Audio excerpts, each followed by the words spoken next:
There we go.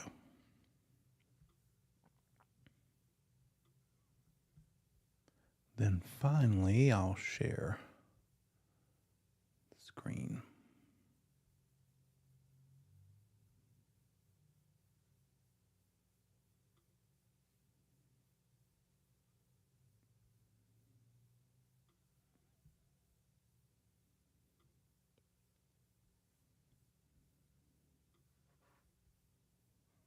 Okay. We are in the middle of finance. Chapter on finance, I believe chapter 11. Yeah, real estate financing. It's about a 7-hour commitment. And we did a lot of that last week. We'll finish that tonight. After finance comes closing transactions or closing procedures. And that's where the rubber meets the road, right? You're not getting paid unless that happens. So I really like that topic. That's also one of the specific topics for one of the post-licensing classes. Tell me in the chat as a little review after you put your name in the chat for me, please. If you haven't yet. But tell me in the chat how many post-licensing classes are required.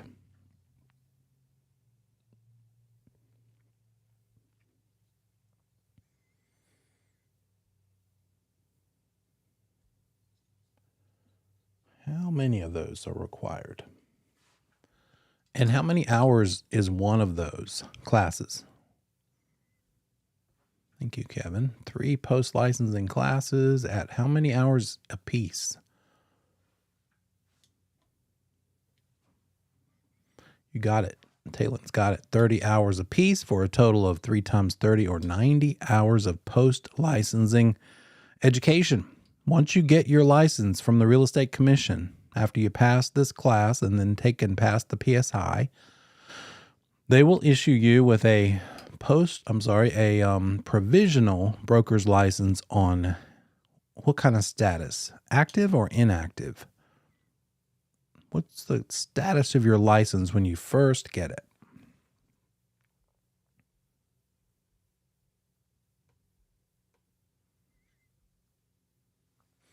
You got it. It's an inactive license. What does it take to activate that license?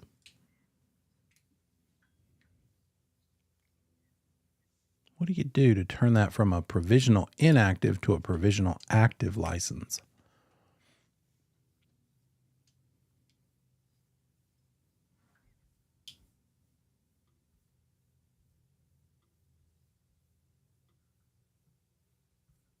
You got it. I like it. Pick a broker in charge. Pick a BIC or affiliate with a firm. Now you are activated because that broker in charge will fill out an online form at the Real Estate Commission website and say, yep, she's with me. She is affiliated with our firm. Now, that post-licensing class, those 3 post-licensing classes, how much time do you have to complete them? How long do you have? You can't just do it any old time. You have a certain deadline of 18 months. You got it. 18 months from the time you get the license, even when it's inactive. So it's not 18 months from when you activate. It's 18 months from when they issue you the inactive license. I get plenty of post students who never activated yet, but the 18 months is still ticking down. Once you finish that post-licensing, you still have to take education. Some amount of education every year. Every broker's required, even brokers in charge, even broker in charge eligible people, non-provisionals. Everybody's got to take another kind of education. And what is that called?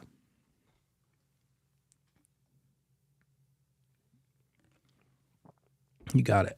Easy points. Good work. Continuing education.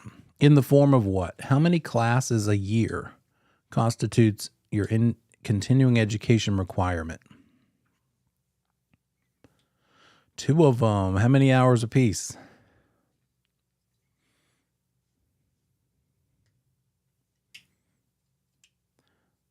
It's 4 hours each, a total of 8 hours. Yeah, 4 hours, 4-hour classes. So there's a general update class that's a 4-hour class, and then an elective that is a 4-hour class. The elective is your choice. It can be in person. It can be a Zoom like this. It can also be a online but self-directed class, meaning no actual teacher in the class session. Yes, that is every year, but for brand newly licensed people, I like to say it this way. Your continuing education is due by June 10th every year. June 10th is the deadline for completing those 2 4-hour CE classes, the update and the elective. But when you have a new license, when you're newly licensed, you get to skip your first June 10th. Whatever June 10th comes right after you get your license activated, that's the June 10th that you do not have to take CE. Not activated, I should say get your license, period. The first June 10th you get to skip, but once you are finished with that June 10th, once you get past that, now you're going to have to take CE forever and ever to remain active. Can you take any post classes, and does any of your post licensing education give you any credits toward your continuing education? Does any of your post licensing classes, do any of those count toward your CE credits?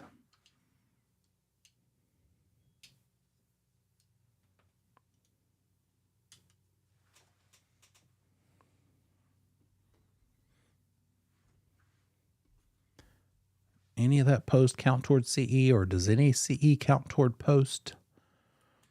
Nothing. None of that crosses over. You've got to do each of those separately. No crossover. Question, let's see in the chat.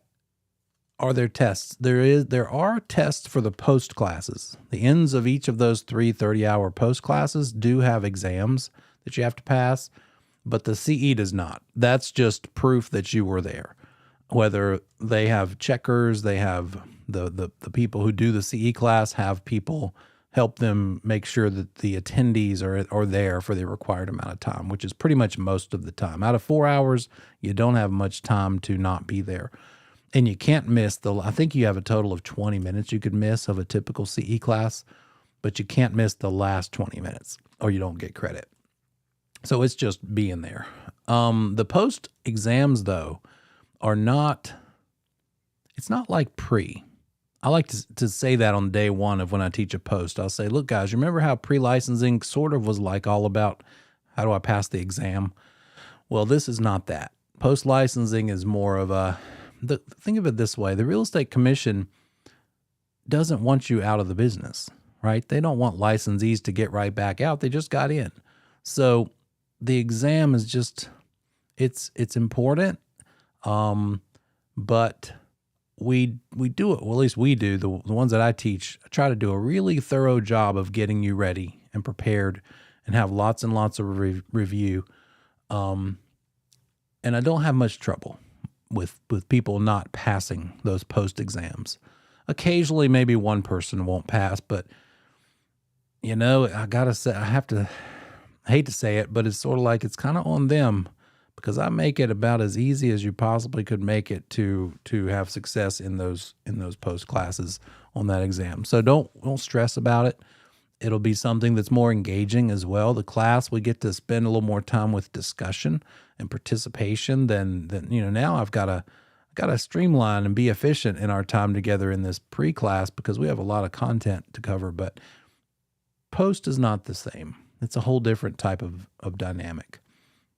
So don't sweat that. I think I got the questions there. So yeah. And then if you are a broker in charge or BIC eligible, you do still have to take the CE, but the update class is different. It's called something different, and it's just a little bit different in its content. Instead of called general update, it's called broker in charge update or BIC update. The BIC up class is usually only different from the Gen Up class by about 20 or 30 minutes worth. So what they do is compress all the other topics in the Gen Up class and then fit in another 20 or 30 minute module of BIC specific material. So it's pretty much the same thing, but you do have to take the BIC version if you want to get credit to maintain your BIC status or BIC eligible status. So that's it though. Once you become BIC or BIC eligible, there's no extra cost, nothing else to do that costs more. You just have to swap out Gen Up for BIC Up. So it's a pretty good idea to just have that under your belt so that any time you might be able to go out on your own if you chose to and not have to hurry up and fit in that 12-hour BIC course, because that's the other thing. If you want to get your BIC status, you have to take a 12-hour course from the Real Estate Commission to be able to be a broker in charge. Being a broker in charge requires some experience. And so how many years experience are required to become BIC or BIC eligible?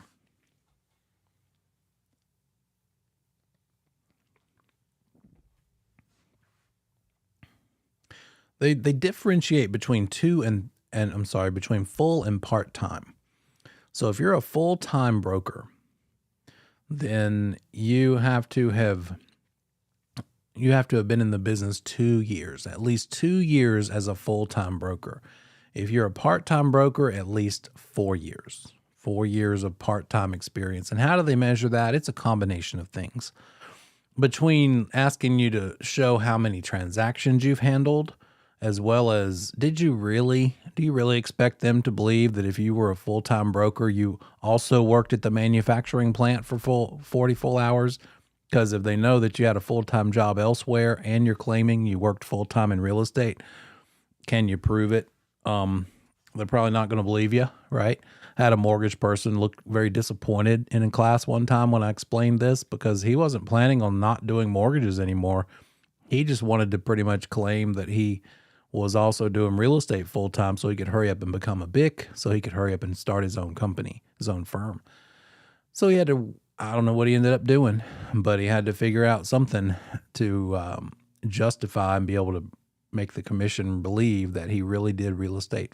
He probably needed just to give up and realize, look, I'm not going to get this done in 2 years. I'm going to have to go with the 4-year part-time plan, because he can only do so many transactions in a given month when you're not putting full-time hours into it.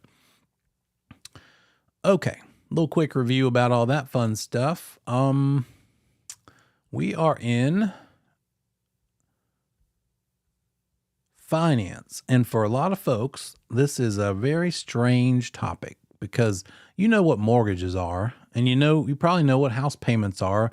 And when I say the PITI payment or PITI, you might even know what that means, because you're paying it if you have a house payment. Principal, interest, taxes, and insurance. But let's do a little review of what we started getting into the other night.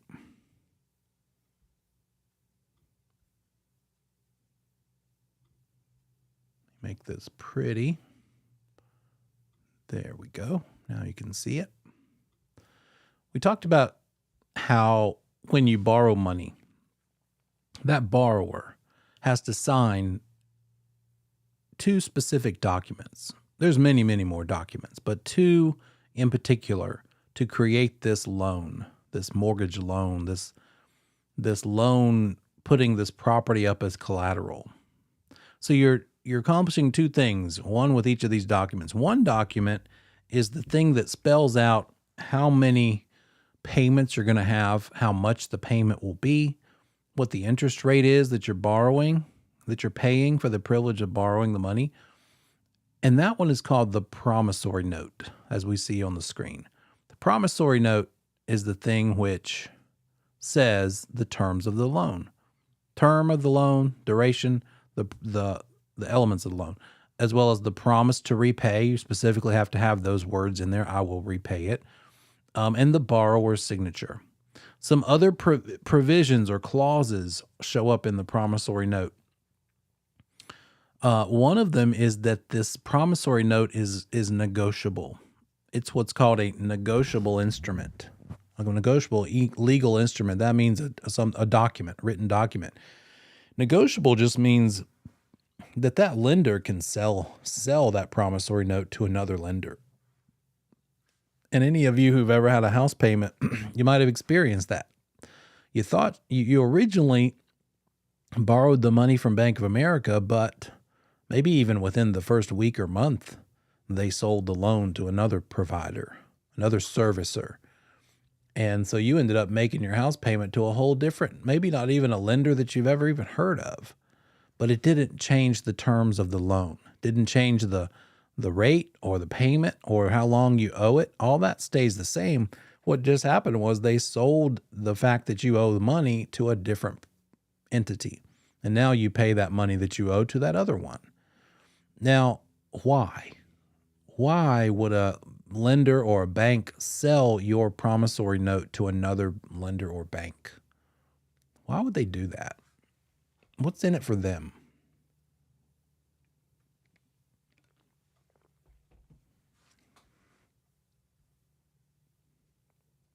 There's really no reason for you to know this. I'm just curious to see if you happen to have a guess, if you think you might know. They got you to agree to this promissory note because you wanted to borrow enough money to buy a house, right? That was what's in it for you. Otherwise, most people, if they can't borrow the money, they can't. There you go. They can't buy the house. So that's what's in it for you. You agree to sign this promise. Now that you have this thing signed and they have it from you, then you are required to pay them. The consequences of you not paying them is the other thing you signed, which says that you put the house up as collateral. They can take the house from you if you don't pay according to the terms of this promissory note. So they have something of value, a promise from you to repay them over the course of the next however many years. Quite often it's 30 years because a lot of mortgages are a 30-year term. And that has a lot of value. The value to that lender is that you've promised to pay them, give them a profit, right, for the privilege of having borrowed their money. And that profit comes in the form of interest paid with every payment over these 30 years. 30 years, that's 360 payments. And every payment has at least some interest in it. You're paying profit to the lender in some amount. It changes with every payment, though.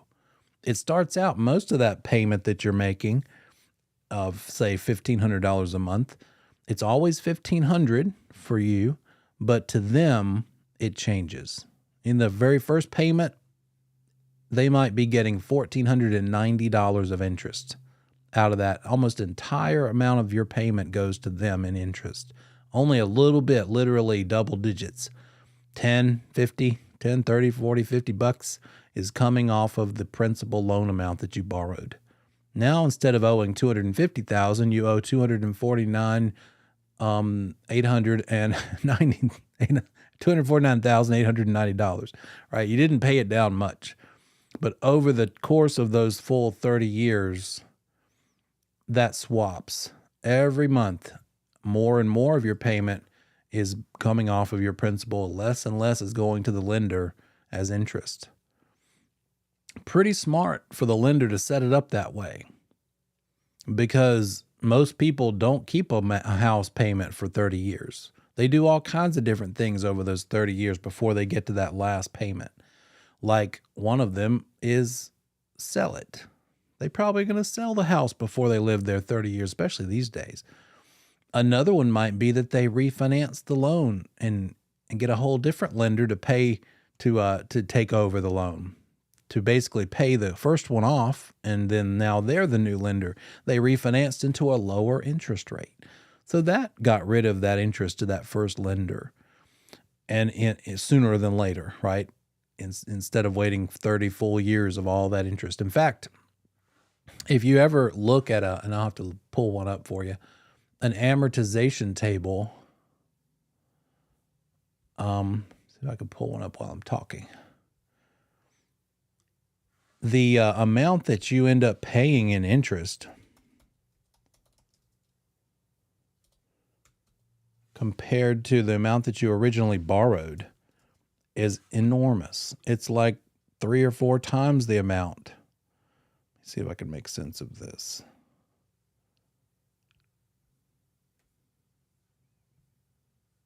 There it is. So let me show this to you. I think this might work out. This is just a random bankrate.com amortization calculator. If we just set a basic loan up here, just to show you an example, if we're borrowing $330,000, you don't need to see it. I'll just tell you what's there. For 30 years at a 5.27% interest rate. I think their interest rate's higher than that now. Let's say 6.5% interest rate. And we're going to start this month in February. Here's the chart. Here's what's happening over time. Your payment, by the way, is $2,086 a month every month. $2,086 a month. You're originally borrowing $330,000. The total interest you would have paid by the time you're done is $420,000. And the total cost of the loan, $750.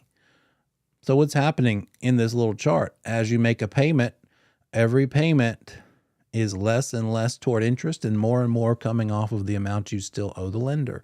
And if you'll notice, somewhere about the halfway point, it crosses over. And now with every payment, more of your payment is going toward your principal balance, the loan balance that you borrowed, meaning less that you owe with every payment.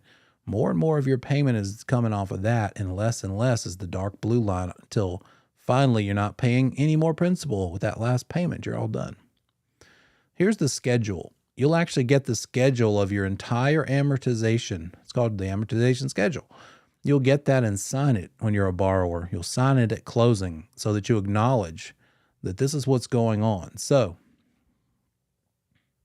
for instance, of that $2,086 monthly payment in March of this year, because we started in February, so March is the first full month, your first payment, the interest is going to be $1,787.50. Out of that $2,000 payment, almost $1,800 of it is going straight to the lender, profit to their pocket. And then the balance of loan that you're paying off is only about $300. And then it shows what's the remaining balance at the end of that first month's payment. Once you've made your first month's payment, how much do you owe now? What did we start owing? We started out owing, it was $330,000. Now what we owe after month one is $329,700 and some change.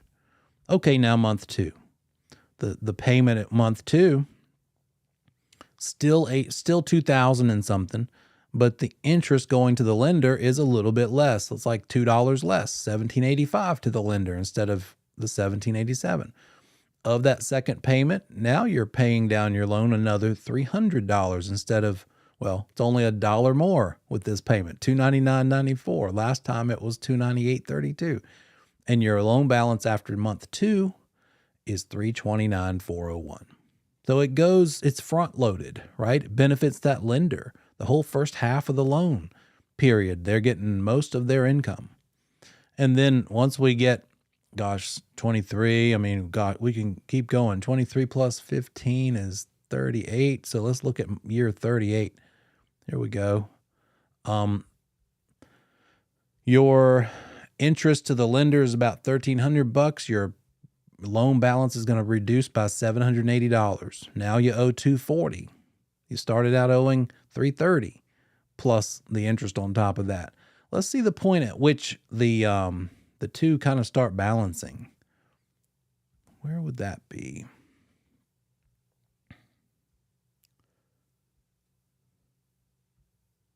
Just curious. There it is. Somewhere in this case, about 2043.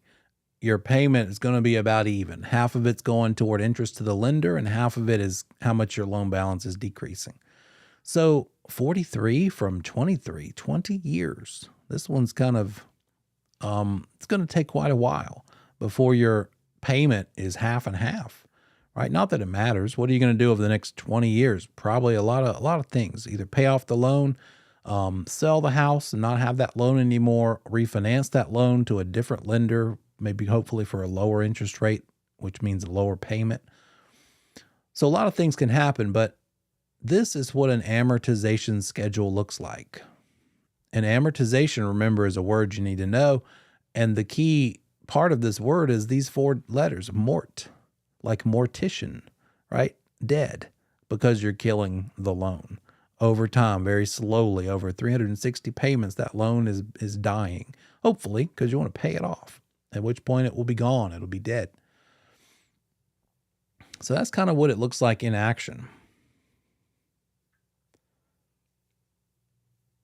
And so what you would have paid when you're all finished, after those 360 payments, let's say you stay there the whole time, you never refinance, you never sell it, you will have repaid the $330,000 and you will have paid the lender $421,000 of interest. And when you add those two numbers together, you would have paid about $751,000 for the privilege of borrowing this money. That's the amount you borrowed plus the interest to the lender combined. But it's just a financial vehicle, right? It's just a means to an end. It's just the way it works. People see that and they're like, oh, that's terrible. And, it is what it is. Where would you have lived otherwise? You would have rented. What if you'd never bought something? You would have rented something. And guess what happens when you rent something? You're paying the landlord's mortgage. So you're paying a mortgage regardless. Most of those landlords, those places that you rent, they don't own those properties free and clear usually, because they could own multiple properties by borrowing money to own them rather than just have one that's paid in full. They'd probably rather have 3 that all have mortgages on them.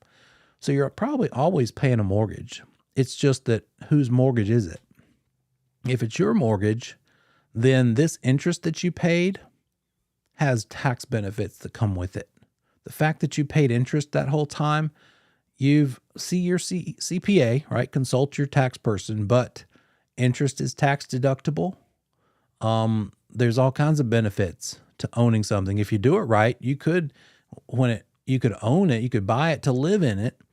And then when you outgrow it or decide to go to the next one, if you're able to buy the next property without selling the current one, then you keep the current one to have a renter. Now you have a renter paying your house payment. And maybe they're paying enough so that you can also buy a different place or have another place to live. House hacking, right? If you buy a duplex, for instance, live in one half and then rent out the other half. Now that one that's the half that's being rented may be covering pretty much all or most of your mortgage payment. And eventually you could save up enough money to buy a place to move into besides that duplex, put another renter in the half that you moved out of, and now that both sides of that duplex are paying you money. Cash flow. So there's all kinds of benefits. Oh, but I had to put a roof on it. Well, since it's an investment, you can deduct things from your taxes.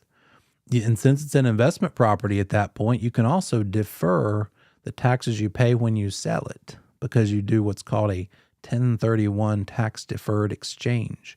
Instead of selling it officially, you're exchanging it. And we'll talk about that another time. But all kinds of benefits, all kinds of loopholes that you can utilize with real estate. It all stems from how we do this mortgage stuff. Gives you leverage. Rather than sit there and have to save up a bunch of money to buy a $330,000, or in this case, it doesn't say how much the price was, or the price was, but instead of buying a house for what, $370,000, $380,000, you can borrow a big chunk of that and only put down a portion of it. That's what makes it all possible. Yeah, Libby gets to the point. It is kind of depressing when you think of it, but again, there are a lot of benefits there.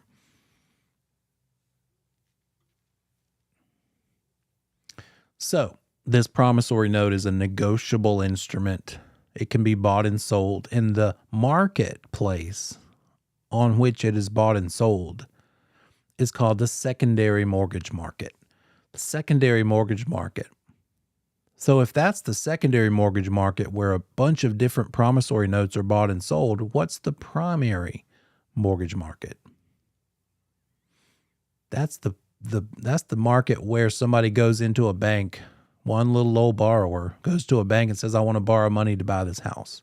The primary market is where the loans are made, one by one. Borrower borrowing from a bank one by one. The secondary market is where all of those hundreds, thousands of promissory notes are bundled up together and bought and sold to other lenders, by lenders to lenders. And then somebody said, yeah, Libby said they don't want to wait to get paid. That's why they're doing it. That's right. They're doing this buying and selling of these negotiable promissory notes so that they can get a big chunk of money now instead of waiting over those 30 years to get paid later. Somebody gets paid later, the one you sold them to, but you get the chunk now, and now you can use the chunk you just got, the profit on it, to go make more loans to more borrowers for more interest. And it's just an ongoing cycle. Pretty stable for the most part until people kind of take it for granted. Like in 2008, the years leading up to that, it was mishandled. But for the most part, the housing market is pretty solid right now. We're in a pretty lopsided housing market. A lot of sellers, not as many properties available. A lot of buyers, not as many properties available for the buyers that we have. But it will all balance out.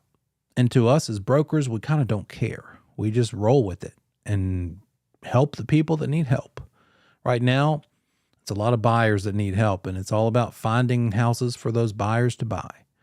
When that balances out, it's going to be kind of an even mix, and you can kind of pick, do I want to help sellers or buyers more? Or I'll just take whoever comes along. That's kind of more my strategy. There are benefits to working with buyers versus sellers and vice versa as a broker. Working with sellers a lot gives you some time. It kind of gives you your time back, because you just need to spend your time listing houses. Then you put it out on the MLS, put your marketing plan into action, and now you can go hang out with the family, go to Disney, go play golf, go do whatever, go sell more houses. In the meantime, that listing you have out there being promoted automatically because you set it all up, and being in the MLS, which is searchable by all these other brokers, it sells. Somebody comes along, makes an offer on it. And now your job as a listing agent is to call your seller and say, well, got an offer, or 5 or 12. So what do you want to do?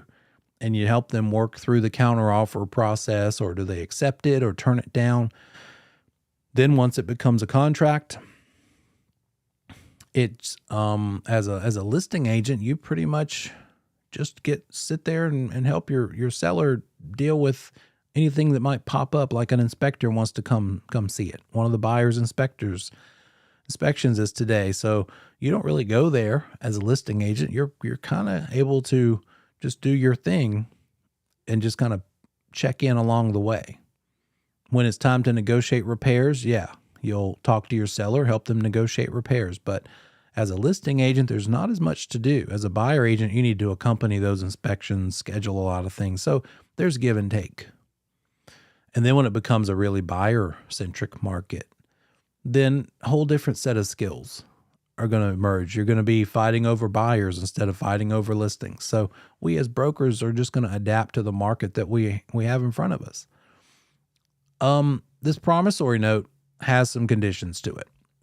By the way, one of the things is it doesn't get recorded. The promissory note's between you and your lender. It's not public knowledge. It's not public record, because it's what you're borrowing from your lender. It's none of their business. It's no one else's business besides yours and your lender's, not something that gets recorded. The thing that does get recorded is this thing. More specifically in North Carolina, this one, because we call the mortgage in North Carolina, we call it the deed of trust. What's the difference between the promissory note and the deed of trust? If the promissory note is how we secure that we owe the money, what is the purpose of the deed of trust?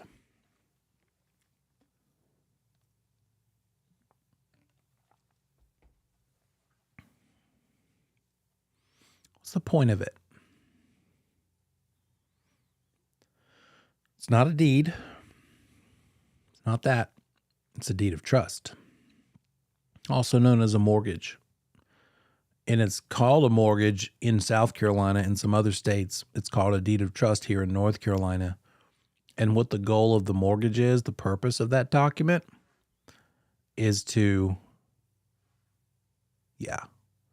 pledge the property as collateral so that your lender can take it back from you, take it away from you if you don't live up to your end of the bargain that was spelled out in the promissory note.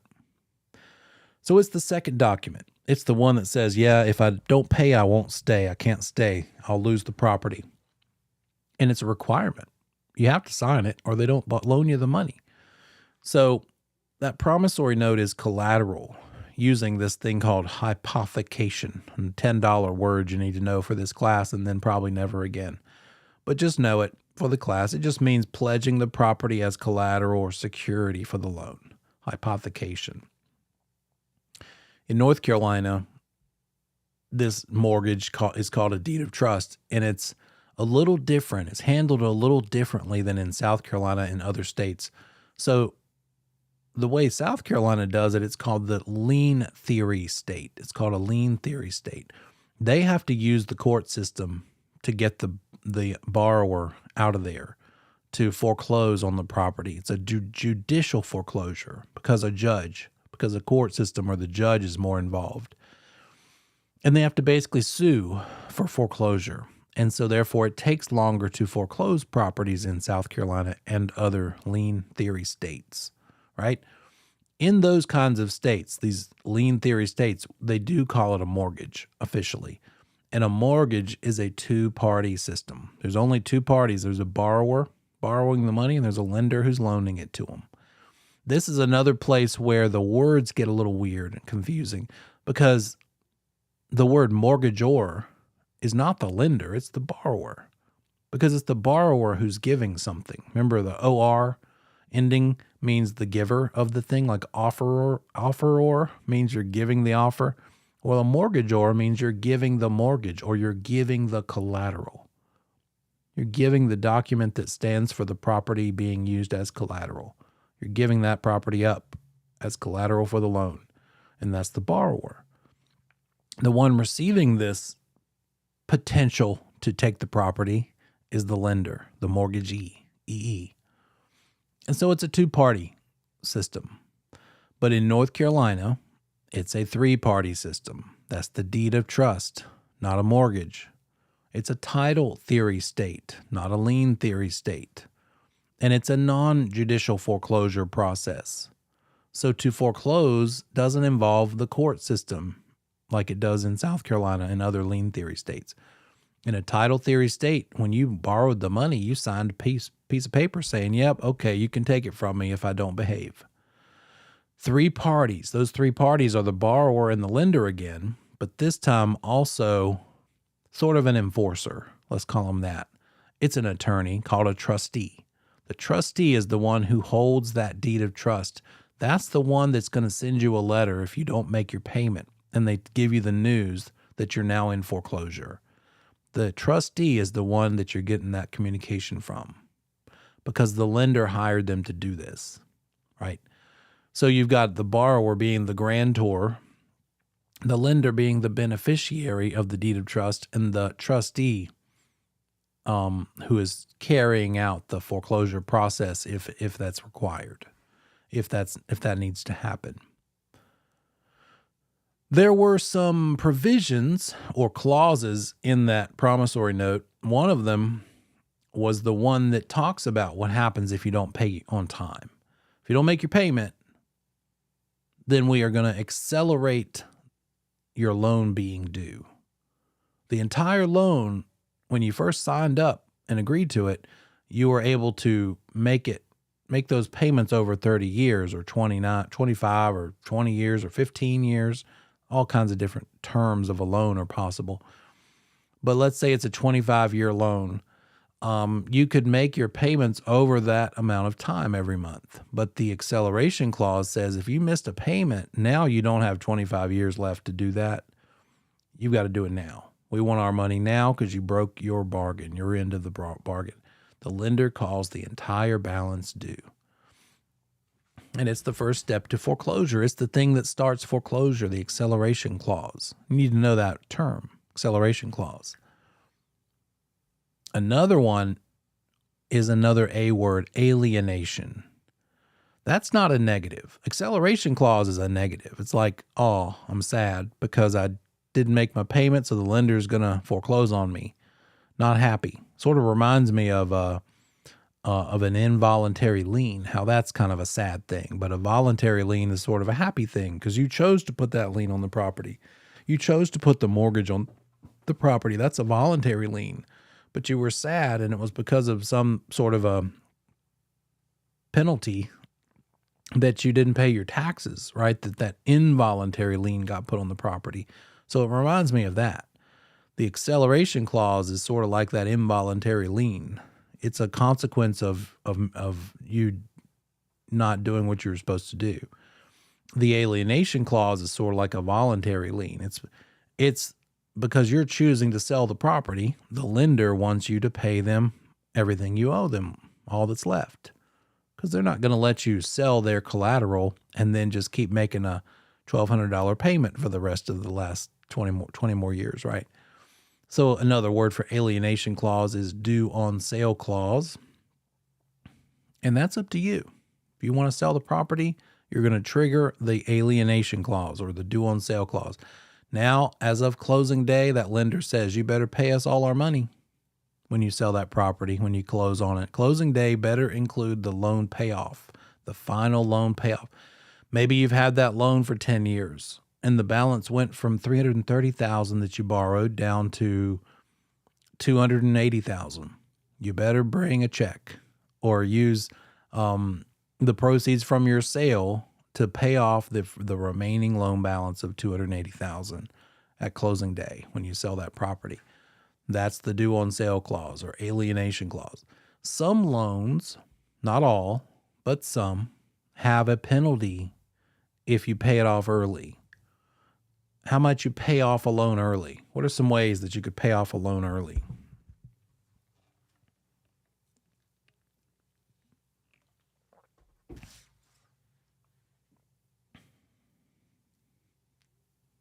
Yeah, there we go. Sell it because you're going to use those proceeds to pay it off. You have to.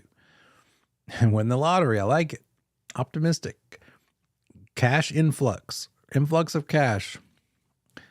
What else? Could you borrow money to pay off this loan early? Could borrow money from another lender, and that's called a refinance. That's what's happening when you refinance your house.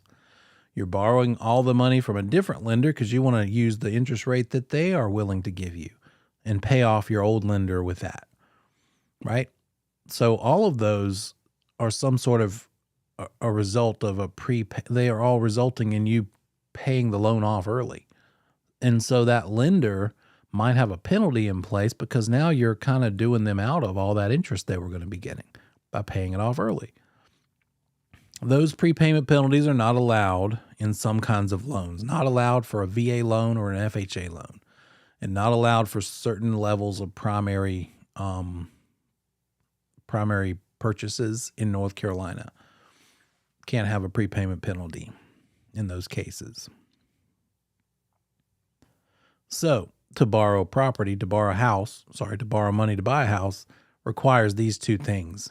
You'll sign many more things, but these are the two main documents, the promissory note and the deed of trust.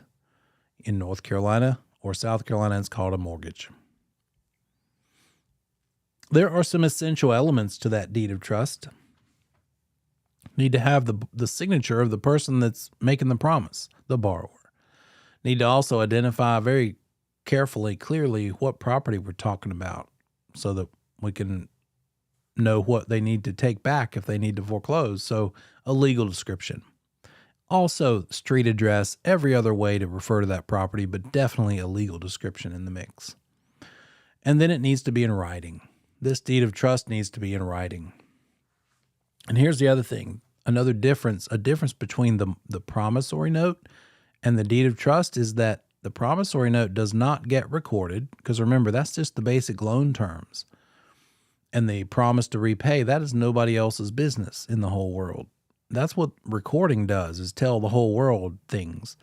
So we're recording it to the public record. The deed of trust, though, is different. That one is public record. We're telling the whole world, I owe money on this property.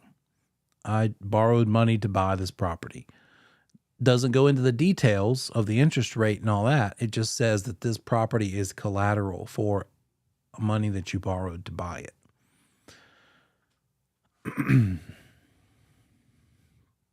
That deed of trust has these provisions in it too.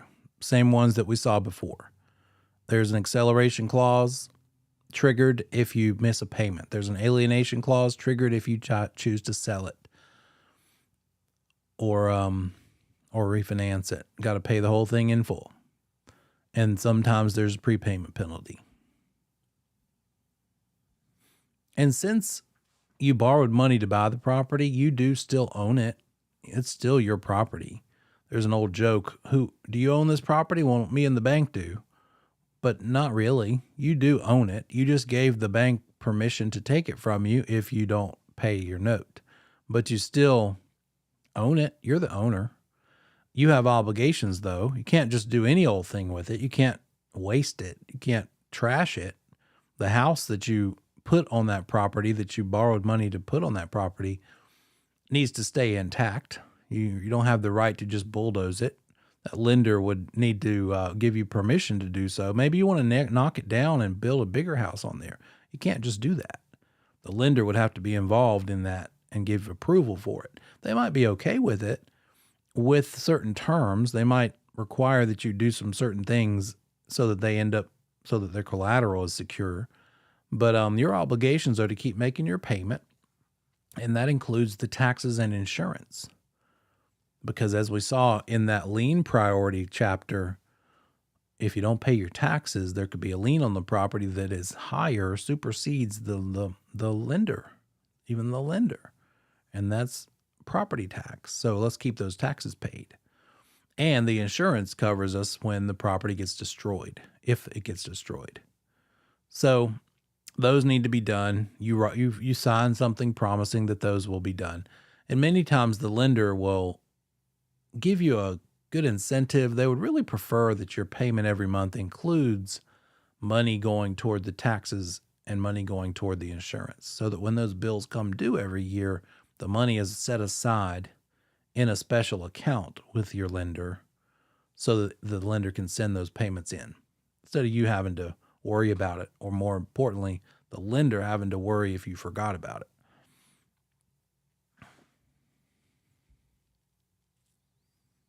In the case of a married couple, tenants by the entirety ownership, right? Because that's married people only. If one person has good credit and one has bad credit, then the lender will probably say, well, he doesn't even need to be on the loan because his credit's terrible and it's just not going to help you get approved to borrow this money. So therefore, she's going to be on the loan. Maybe she's got better credit. She's got a stable job. He works maybe in real estate where you get paid only if you sell. Lenders don't like us, by the way. Lenders don't like real estate agent income because it's 100% commission and it's hard to predict. They would much rather loan to somebody that has a stable W-2 salary. And some of you might be out there like, well, nothing stable about a W-2 salary because they could fire you at any time. That's true. But for some reason, the lender feels more comfortable with a W-2 income than they do with a 100% commission-based 1099 income. It's just the way it is. So when you're buying something and you're borrowing to purchase it, only the one who qualifies for the loan is signing the promissory note. Now, if both of you qualify, then that's fine. And both of you can sign the promissory note. But it could be that only one of you signs it. But even if only one person in the married couple signs the promissory note, both of them still have to sign the deed of trust. Because the deed of trust is accomplishing what? It's saying to the lender, you can take it if we don't pay. And so you need permission up front in writing from both parties. Yes, you said that we could take it from you, and here you are not paying. So that's kind of the logic there, I think. So both parties have to sign the deed of trust, while only one could get away with signing the promissory note.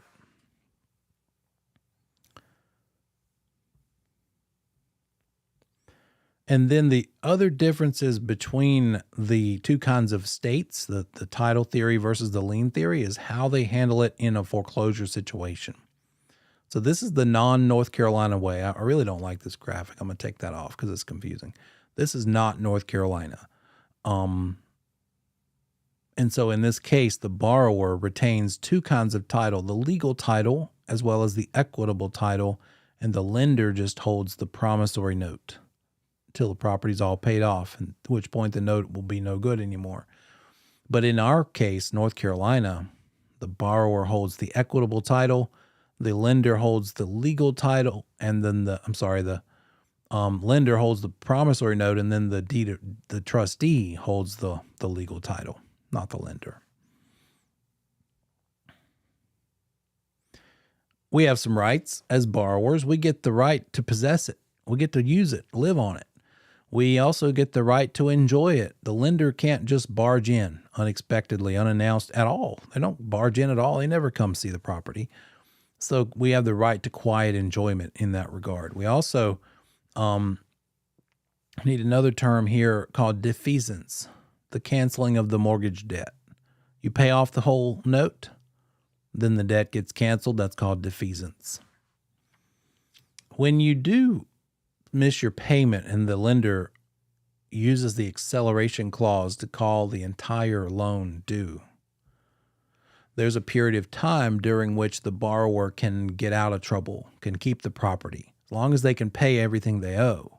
And that is called the equity period of redemption. They can pay back the loan. They can pay the late part, I should say. They can pay the part that they're past due plus some penalties, because now the trustee is involved, so there's now some attorney fees that are going to have to be paid too.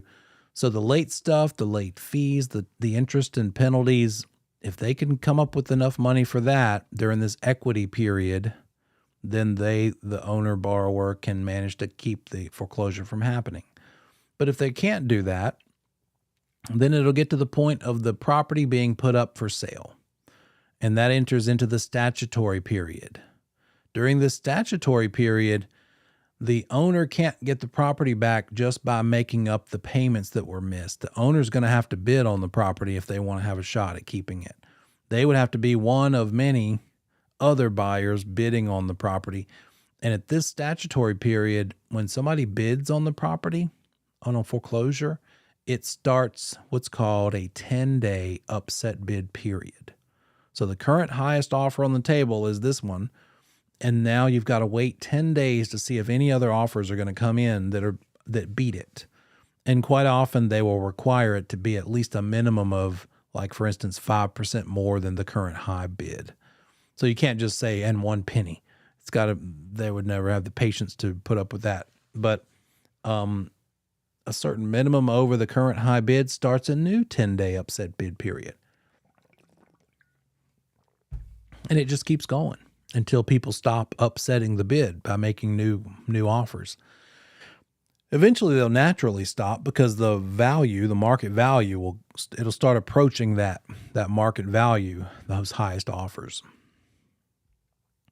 The rights of the lender include that right to foreclose, whichever kind of foreclosure it might be. And if it's in South Carolina or other lien theory states, it's going to be a judicial type of foreclosure. Takes longer. Again, the lender's suing the borrower for foreclosure. It's called judicial foreclosure. The non-judicial is what we do in North Carolina. There is the court involved, but it's not suing for foreclosure because the borrower gave them permission from the outset when they initially signed the deed of trust. Strict foreclosure is neither one of these. Strict foreclosure has more to do with that lender choosing to foreclose and getting the money left over from doing the foreclosure and paying off all the liens. Whatever's left in the purchase price that someone paid for the foreclosure property in a strict foreclosure goes to the lender. It's not something we do. It's more likely the lender could be predatory when it comes to a strict foreclosure and say, well, let's see what we got. Who is late on their mortgage? Oh, look at this property. This owner's late, and look, Their loan balance is $150,000, but right now the property's worth $1 million. So look at all that money. If we were to foreclose because they're 2 months behind on their $150,000 loan balance, we could end up with like a $700,000-$800,000 profit. So it keeps that from happening. These other two kinds of foreclosure are what we typically see. And the non-judicial is what we do in North Carolina. That's what you need to focus on. That foreclosure sale, when that happens, results in the proceeds, right? The sale took place. Now, what happens when the lender gets the money from this sale? Well, number one, they need to pay the costs of the sale, need to pay the court costs. That's the first one that gets paid. Right after that is what we're used to seeing, the property taxes. If any delinquent property taxes, they get paid. If any special assessments from the government still are unpaid, they get paid next.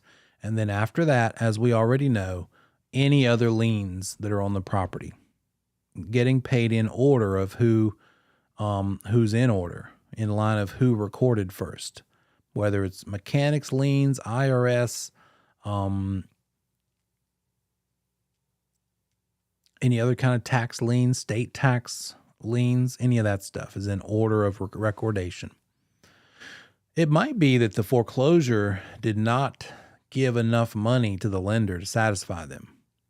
The lender might say, well, we foreclosed on the property, we got it back, we sold it, and we got some money, but not enough to make up for what we're out. Therefore, deficient borrower who just got foreclosed on, you're going to have to keep paying us some money. You got to pay us X amount more dollars, and we're going to attach that to you. We're going to pin that to your shirt so you can walk around through life with a deficiency judgment showing up on your credit report. Good luck borrowing money while you have a deficiency judgment against you. You'll get tired of not getting any loans, not being able to borrow money for a car or motorcycle or whatever, and your credit score being hurt, being certain level, not rising up because of this deficiency judgment, to the point where maybe you'll get some money sometime and be able to pay off that deficiency judgment so that now you can reestablish your credit, maybe borrow money for a car again. So that deficiency judgment rides with the borrower after the fact. We saw that deficiency judgment in some of these other methods that are used to avoid foreclosure. And when we come back from break, we'll recap the short sales because I think that's about where we left off the other night. So I'll see you in 10 minutes.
Okay, what happens if the borrower realizes that their life is pretty tough right now financially? They want to avoid foreclosure. Maybe they're even a couple of months behind on their payment. It's not even just that they know that they're going to have to miss one, but they've already been missing one. If they know better, if they know this technique, they can call their lender and say, would you please send me a short sale packet? And that lender will overnight them or send them, I don't know if it'll be overnight, a packet of information that will tell them what's the process for getting a short sale approval on the property. A short sale is a way to avoid foreclosure. We're telling the lender, look, don't foreclose on me.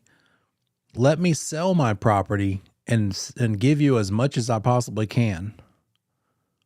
I know I won't be able to give you all that I owe you because maybe the market won't support enough of a sales price on this property in order to end up with enough money to pay the lender the remaining balance owed. It's going to be a combination of how long have they owned it? Have they had a chance to pay the loan down to a certain amount? Combined with what kind of market are we in? Where are prices right now? If you have been following real estate, you know we're in a pretty unique market these last few years, and now the market is shifting, and people start making assumptions. People start saying, is this another 2008 real estate market meltdown? And there's a big difference between 2008 and now, and that difference is the values of the properties. Back then, the valuations had dropped. Properties weren't worth as much. People were upside down in their mortgages, meaning they owed more than they could get for the property. Now, you might miss a few payments because you have medical bills or you lost your job, and you might even get the foreclosure notice. But if you could hurry up and get the property sold, it would quite likely sell for enough to let you buy your way out of trouble. The foreclosure wouldn't happen even though you got the notice because you could get it sold soon enough to beat the foreclosure process and give that lender everything you owe them. That happened for one of my clients in one of the early years of this situation. Gosh, it wasn't this go around. It wasn't like in the last 5 years. It was longer ago than that. But they called me and they said, Neil, we're in trouble. We can't keep making our house payment. We had medical problems. She had cancer. I think he might have also had cancer after that and lost a job. And you know, when it rains, it pours sometimes. And so I had sold them the house and I went over there and the inside looked great. They had decorated it and it was in good shape. The outside needed a little bit of help, like the wood around the windows had some wood rot. They couldn't afford to fix that and make some other repairs. And they had gotten the foreclosure notice in the mail. They got the foreclosure notice, which said your court date is on such and such date. Even though it's a non-judicial foreclosure process, you do still have to show up to court, but not for them to sue you for foreclosure, just as a part of the process. But because I knew the market was really good in that time, it was in the teens, the 20 teens something. I said, well, I think we might be okay because compared to what you owe, because you've lived here for like 6-7 years, and what I think I can sell it for, even after you pay me some commission and pay other cost of sale, I think we can get it sold to beat this date as well as for enough money to pay everything off and not get foreclosed on. And that's what happened. In fact, when they closed on this thing, we got it sold within the week and it closed within another 30 days after that. Well, I had them talk to the lender and tell the lender, look, we're under contract. So can you pause the foreclosure process? And the lender was fine with doing that. And so when it closed, not only did we beat the foreclosure, but they had enough money to pay the lender off after paying me, and they got money back. That was pretty unusual because I survived the 2008 crisis, and for this to happen in like 2015 or so, or maybe it was 2012, they I think they walked away with like $14,000. Pretty unique for a foreclosure related sale, right? It didn't get foreclosed, but the values were high enough that they got enough proceeds from the sale to pay off what they owed the lender, like 3 or 4 months of back payments plus a penalty, some penalty money, and pay all the other related costs of selling. So that was pretty unique. But if that were not the case, if the value had not been so high, then they would have needed to consider this thing called a short sale. And in a short sale, you have to prove to that lender, I'm asking you to let me pay you less than I owe you, so therefore I have to prove to you that I am really in trouble. They've got to prove to them with a hardship letter where they say, here's my situation. I lost my job, medical bills piled up, this and that and the other, got all these issues. So here's my excuse. Here's my reason. Please work with me here. And the lender is going to then go about making sure that's the truth. They're going to ask them for pay stubs. They're going to ask them for bank statements, tax returns. They're going to say, do your kids have savings accounts? We want to see those balances. So if a borrower, a delinquent borrower seeking a short sale tried to maybe keep some money saved up on the side by putting $5,000 into the kid's savings account, that's not going to work. The lender's going to require seeing all of those things, and they will get to the bottom of it. I think I mentioned last week, they'll also make you cash out any sort of credit card cash advances that you might have the ability to do. They're going to squeeze every bit of juice out that they can because you're asking them to pay them back less than what you had originally agreed to pay them and what you owe them. Therefore, they're not just going to let you walk away with extra cash hanging out. So it's a situation where the sale price of the property is going to not be enough to pay your balance. You as a broker can do the real estate part of this process, get it sold, that whole thing. But you as a real estate broker are not an attorney, as we've established, and therefore you can't be the one who talks between your seller client, who is a borrower for their existing loan, and their lender. You can't negotiate between the lender and them and say, okay, if we get it sold for $290, would you let us pay you back? And we owe you $315. Would you let us pay you back $305? You can't be that person. They need to hire an attorney or some sort of a short sale negotiator of their own to work out what they owe. Your part in this is just the real estate. Sometimes that gets confusing and they think that you're just helping them with the whole thing and you can be the one because nobody wants to talk to their lender and haggle over money owed. So you have to make sure they understand that's not my part in this. My part in this is getting the house sold. You probably need to enlist the services of an attorney or somebody to help you negotiate with your lender and work through that actual process. Now, you as the broker do have some interaction with their lender. They'll need to sign a permission form for the lender to talk to you, but it's only about the status of the short sale. So you can check in every week and say, hey, where do things stand? Do you need any more documentation from me that I can help get you? And so you as a broker will talk to lenders through a short sale, but it'll be just to send them like the contract when you got an offer finally, because the house has been on the market this whole time. When you have a short sale situation, you list the property, but you have to tell the whole world that it's a short sale, that the seller is asking permission from their lender to sell it for less than what's owed. So therefore, that buyer has the right to know it's a short sale transaction, not a normal transaction. The reason for that is the buyer might have to wait a while. It's not going to take it's not only going to be like a 30-day turnaround from contract to closing like you can do in a typical sales transaction.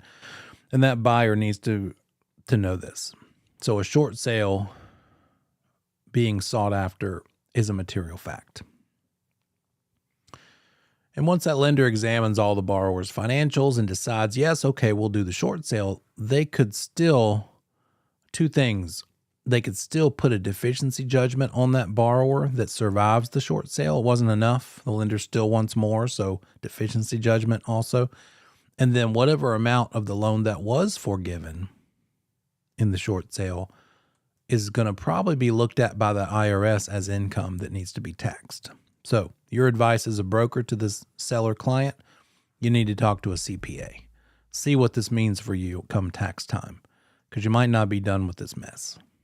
Even if you don't have a deficiency judgment against you, Mr. Seller, you still might owe extra taxes because you owed $220 on the house, but you only gave them $180. So that $40,000 difference might be seen by the IRS as income that needs to be taxed by them.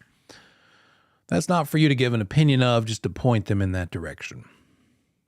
And then here's where we left off last week. This other kind of foreclosure avoidance method is to basically give them the keys to the house. Say, look, if you don't foreclose on me, I'll just move out, give it up, give it back to you. You can have it. I won't make you take it through foreclosure. Here it is. I'll give you the deed in lieu of foreclosure. In lieu of means instead of, right? So give you the deed and I'm out of here instead of foreclosure. The problem with this from a lender perspective, the lender doesn't really like this method, because if they agree to a deed in lieu of foreclosure, usually one of those conditions is that they will not put a deficiency judgment on the borrower. And they might want to keep that as a privilege on their side. That lender might say, well, we want to retain the right to put a deficiency judgment against them because we may not be happy just getting the property back. Maybe the property's not worth enough to satisfy us because of what this person owes us.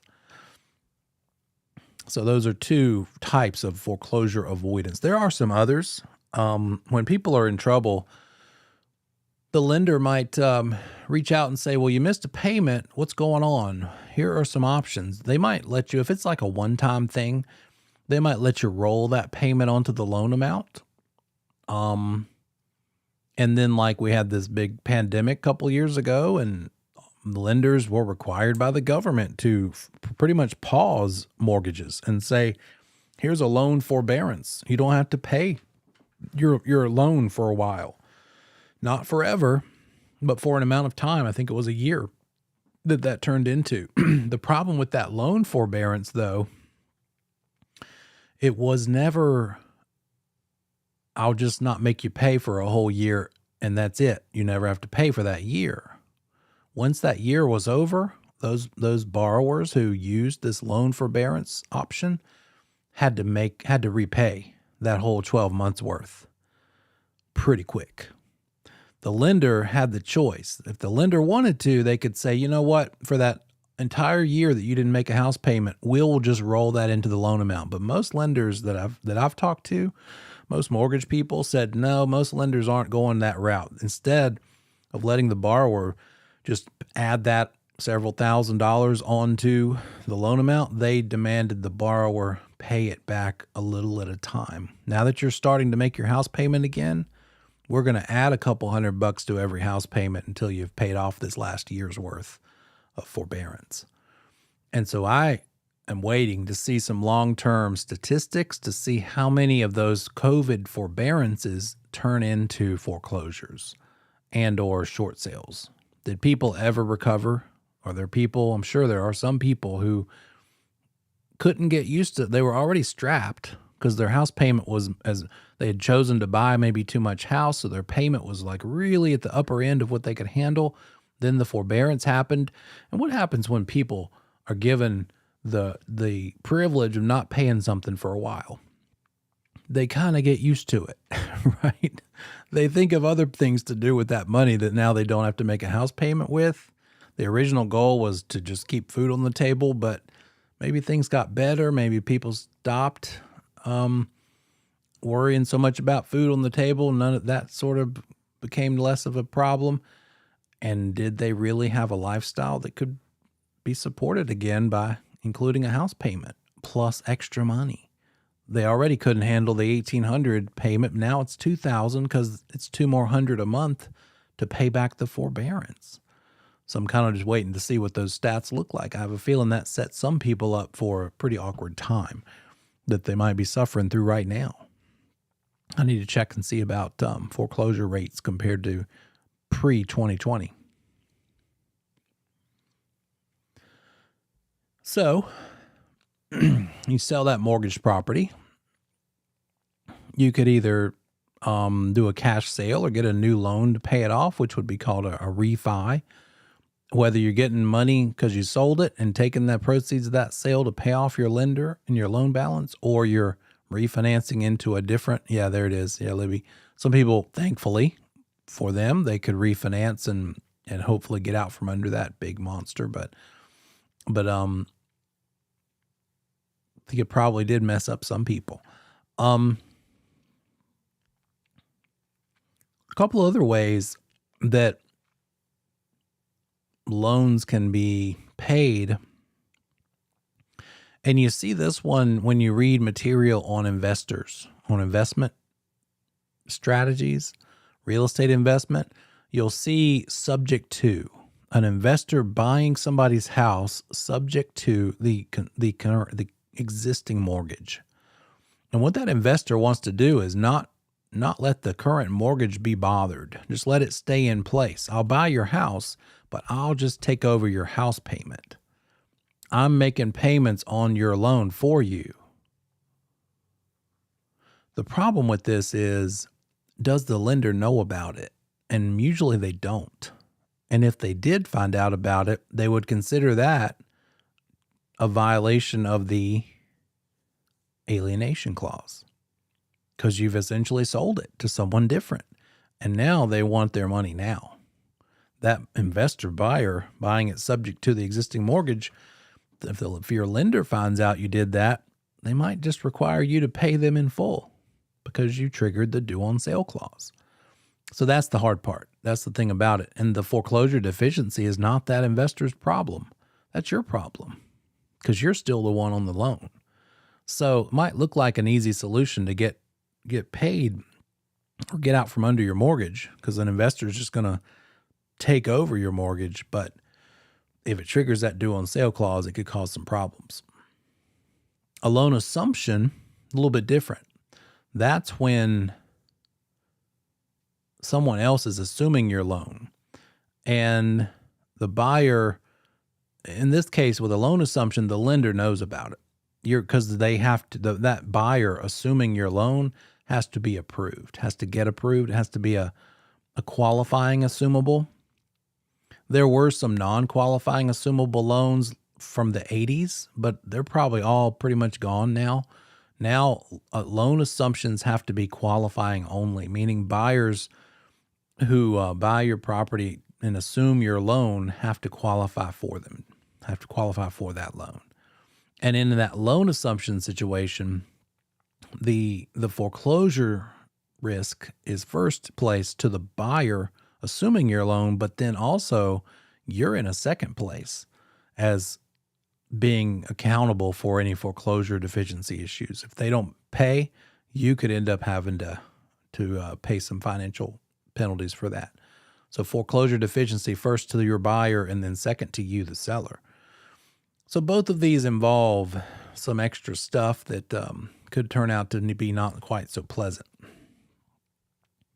And that's why they're rarely used. That's because they could trigger the due on sale clause. All right, let's revisit some couple slides here and let's do some old school stuff as sort of a review. I didn't mean to spur this math on you at the last minute, but hopefully this will help you get prepared. And maybe this is something you could do without a calculator. So let's think about this. Real property tax, the rate is 9 mils. If you see that on the test, they say, I want you to calculate your annual tax bill and the tax rate on this property is 9 mils. What does this number 9 convert over to in the form of a decimal? How can we do this without a calculator? In order to convert mils into decimal, we divide it by what number?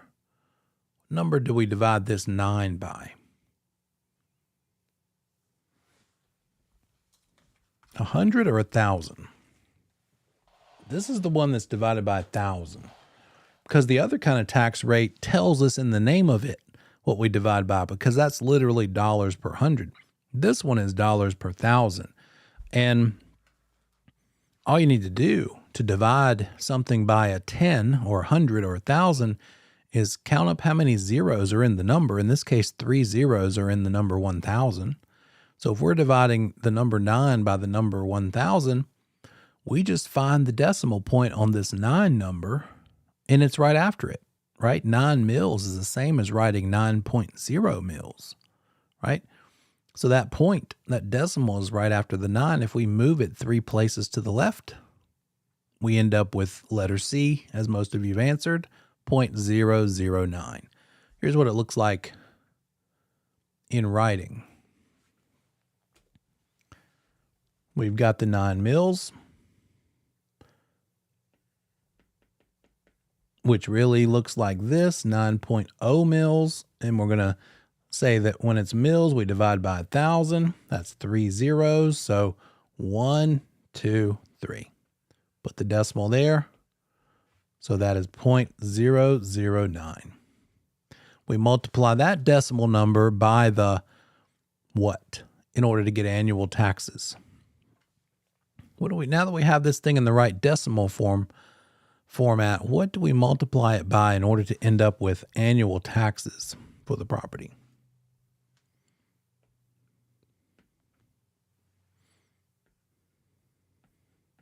I think I usually put it over here, but it doesn't matter.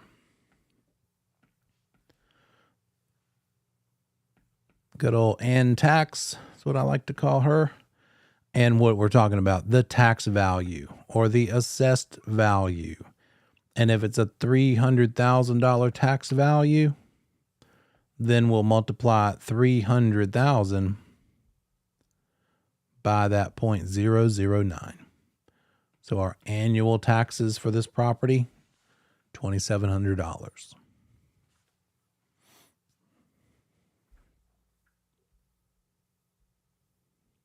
There's what it looks like. Oh, sorry. Got an eyelash all of a sudden. There we go. 9 mils divided by 1,000 is 0.009. If the real property tax rate is stated as 90 cents per hundred of assessed value, then what would be the decimal multiplier there? Not mils, but dollars per hundred. Well, this time we're taking that number 0.9 or 90 cents, and we're dividing that by 100, not 1,000. So we're going to move this decimal place. Share it with you. Oh, there it is. We're going to move that decimal place over 2 zeros. 1, 2.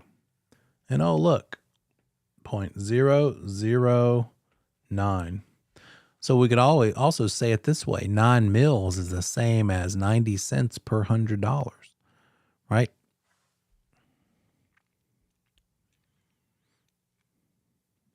What about this one?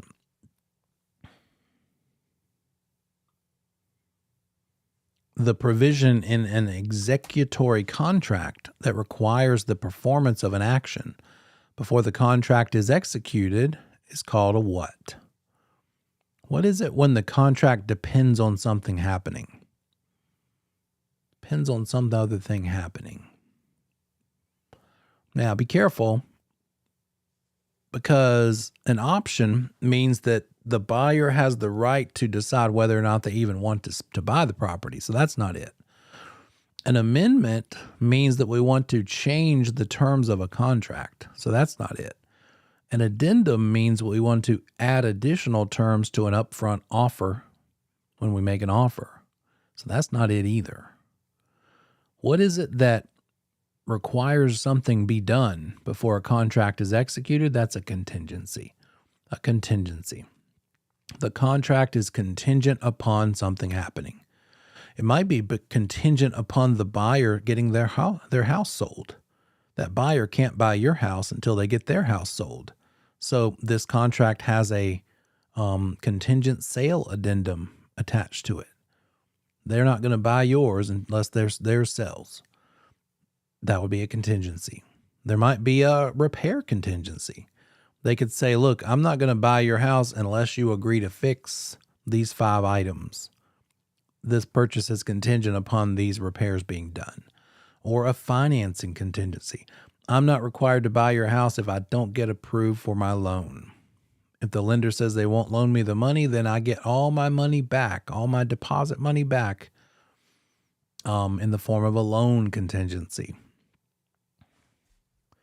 So good job. C.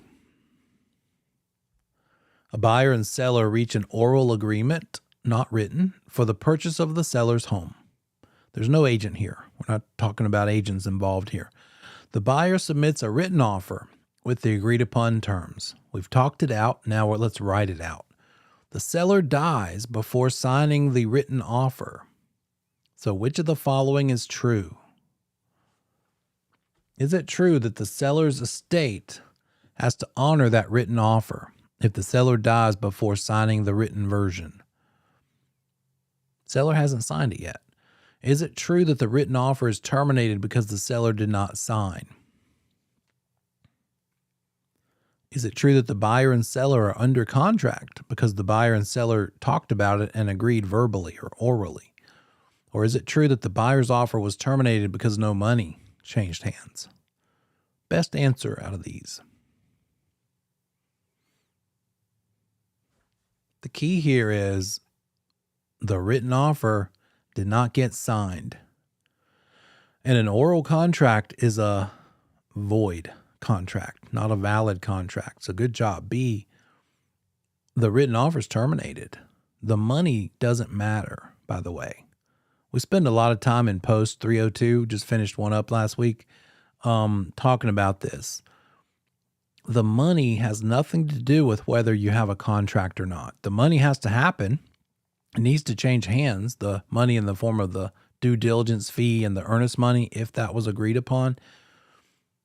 But the parties could still be under contract even though the money hasn't arrived in the possession of the seller yet. The buyer has not sent the due diligence check to the seller, but the seller did go ahead and sign the offer and communicate that they signed it over to the buyer or their agent. Now we have a contract. We are under contract. Now the due diligence money needs to go to the seller, but it may not be there yet. It's never there yet right away. The seller always signs and communicates before the money gets to their possession because due diligence money is made out to the seller. Why would we give the seller money that they could cash immediately until we have what we need from them to secure their promise to sell it to us? So the money has nothing to do with it. Now, speaking of that, though, that due diligence money is due in the contract. The contract says you better give the seller that due diligence money by the effective date. That's the date that everybody has finally signed and initialed and dated and communicated. The effective date is sort of the day one of the under contract period. So that's when the due diligence money is due. And if the seller wants to be particular about it, like tonight, let's say we're all a team and we all sold a house tonight. Congratulations. We finally got the contract signed and received back from the listing agent just now, and it's 7:09 p.m. Do any of us feel like going out into the cold and taking due diligence money to that seller? Probably not. Well, we're busy until 9:30, right? Somehow you've sold a house without a license. So most of the time, the agents, when we get something done like in the evening, we just say to each other, you know what, let's get up tomorrow. Let's exchange. Let me get that due diligence check from you tomorrow. Or could you drop it by the house and give it to the seller tomorrow? But if that seller wanted to, they could say, you know what, I read the contract and it says I should have this money today by midnight tonight. And I'm mad. And therefore, since I don't have it by the effective date, or if I'm not going to, then here is your notice, buyer. The seller can't just back out at that point. Seller can't say, well, we're out. No contract anymore. Seller can't do that. They could, though, tell the buyer, you have not giving me the money by the effective date, so I'm going to give you written notice that I want the money within 1 day. If you don't give me the money sometime in the next day, then I have the legal right as a seller to cancel this contract and not have to sell to you. So that is a thing. That's a real thing in our standard offer to purchase and contract. So not getting the money to them could turn into a thing that kills the contract, but it doesn't automatically affect the contract. All right, back to the topic at hand. We're talking about borrowing money. How much are we borrowing? The amount we're borrowing compared to the price of the property is called the loan to value ratio. The LTV, the loan to value ratio. How much is the loan compared to the purchase price? So you're borrowing the loan amount, right? That's not a revelation to you. You know that. The purchase price is the value of the property. And so the LTV is what percent of the purchase price are you borrowing? If a test question asked you, what is the formula for calculating the loan to value ratio? What would your answer be? What math formula gives you the loan to value ratio?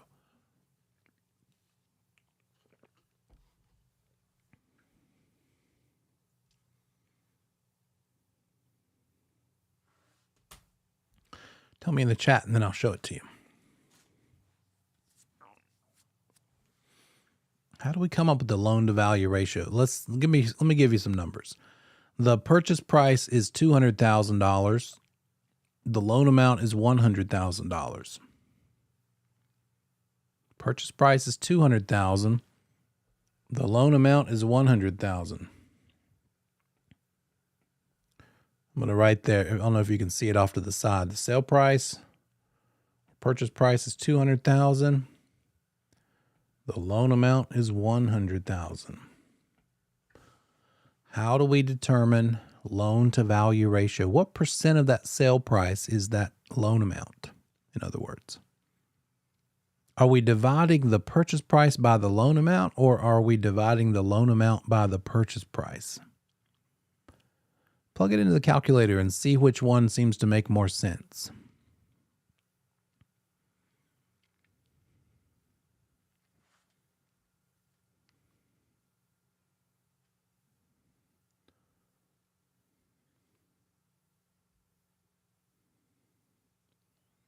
I don't know if I can keep that calculator close. I'll just have to commit. Let's look at it. So our sale price is $200,000. Our loan amount is $100,000. What if we were to take the sale price and divide it by the loan amount?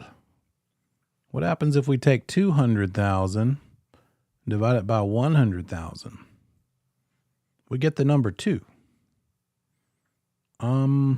That doesn't seem quite right. A 2. What if we take the loan amount and divide it by the sale price? Now we get a 0.5.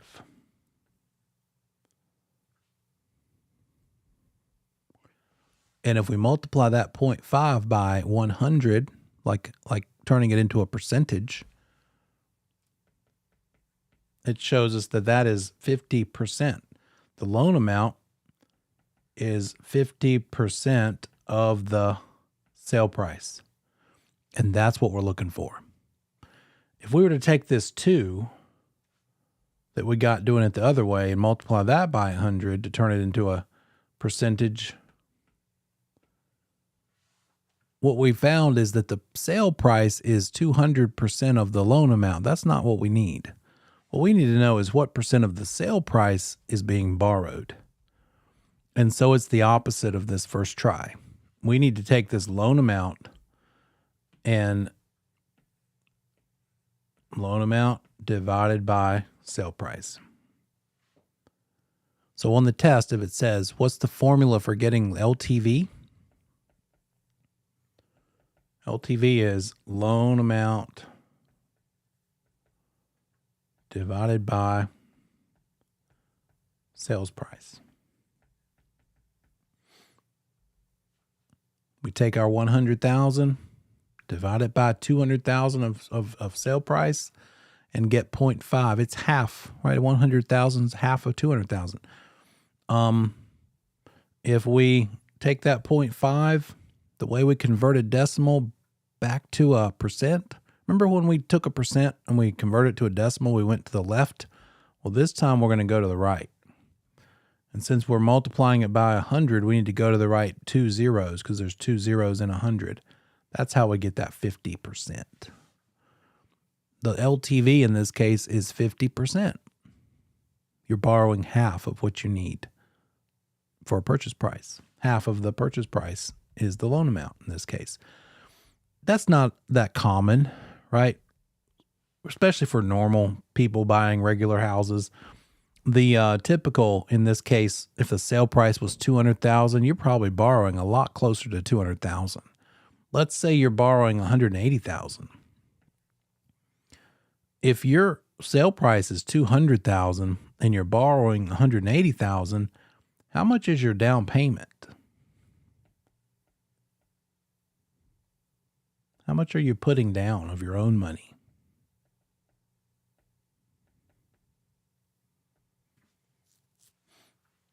You're going to buy it for 200,000. You're going to borrow 180 to buy it, but that means you've got to put some of your own money in it, and that means 200,000 minus 180,000 is $20,000. That's your down payment. So loan amount plus your down payment equals the purchase price. And more specifically, we take our loan amount and divide it by our sales price. This time it's 180,000 divided by 200,000 is 0.9 or 2, boom, 90%. A 90% LTV. You borrowed 90% of the sale price. And if you borrowed 90% of the sale price is 100%. You borrowed 90%. What percent of the sale price is your down payment?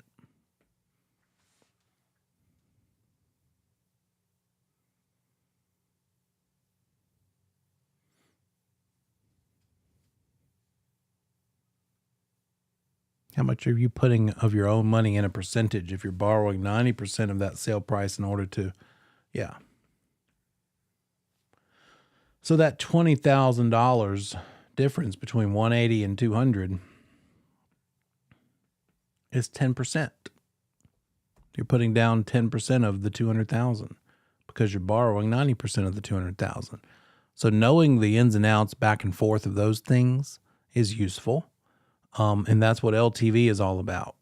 The loan to value. So it's right there in the name. It's right there in the abbreviation LTV. The math that you need to do to come up with it. LTV, loan divided by value or sale price.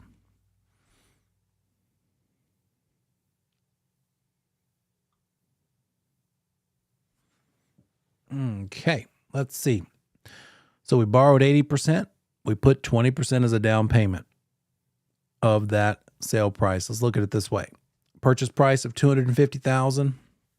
An LTV of 80% means, what's the question? What are you borrowing? You're borrowing 80% of the sale price. So what's 80% of 250? Put it in the calculator. $250,000 times 80% sign. You're borrowing $200,000. That's your loan amount with an 80% LTV. They're also calling it 80-20 LTV because 80 is the borrowed amount and 20 is the down payment amount. And so there's a T formula for it. If you want to add that to your list of T formulas. Purchase price times LTV gives you the loan amount in dollars. or if what you know is the loan amount in dollars like we started with and the purchase price, that can reveal to you what the LTV is, 80%. We good? All right, buckle up. Got a little bit more math to do in this chapter. Now, what's it called when you make a house payment? What is that acronym called? Your house payment acronym starts with a P. P something, 4 letters. Yes, thank you. PITI stands for what? PITI stands for what?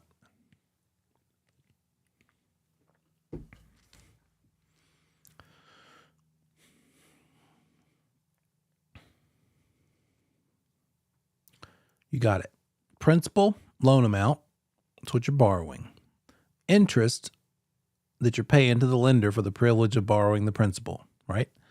And then also taxes and insurance, because that lender wants to make sure you pay those because it protects their collateral, that property you've pledged to them as collateral. Well, let's just forget about the taxes and insurance right now. Let's just focus on the P and the I, the principal and the interest. What if there was a way to determine the approximate principal and interest on a property? If what you know is the interest rate as well as the term of the loan, the duration, number of years of the loan. And there is. Anytime you look at a mortgage calculator, it's just an algorithm that somebody put together based on a chart, a mathematical chart that looks like this. Not me, but this. This is a loan factor chart. Can you see that okay? You do not have this in your book. I wish this book had one, but I don't think it does. The loan factor chart is laid out this way. The far left column is the interest rates. Oops, let's get a nice dark color. And bigger. The interest rates are over here. And then the rest of the chart is depending on how long the loan term is. Is it a 10-year mortgage? Is it a 15 or is it 20 or 25 or 30? The one that most people are used to is a 30-year mortgage term. You're borrowing the money and you get to pay it back over 30 years. So we compare the rate, the interest rate you're getting from your lender, to the term of the loan. And that's what this chart is about. So let's say that we are borrowing the money at a 5% interest rate. There's 5% right there. 5%. And if we take that over all the way to the other side of the chart to get to the column of the 30 years, because we're going to do a 30-year loan, it shows that the loan factor on a 30-year loan at a 5% interest rate, the loan factor is 5.37. Who cares? You're like, why? Why are you telling us this? Because this chart is all about this one question. How much would your principal and interest payment be if you borrowed $1,000 for 30 years at 5% interest? If all you borrowed was $1,000 for 30 years at 5% interest, then your principal and interest payment is literally going to be $5.37.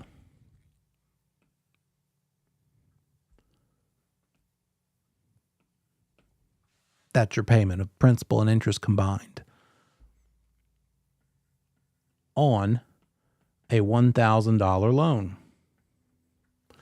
And you're saying right now, who borrows $1,000 to buy a house? Nobody.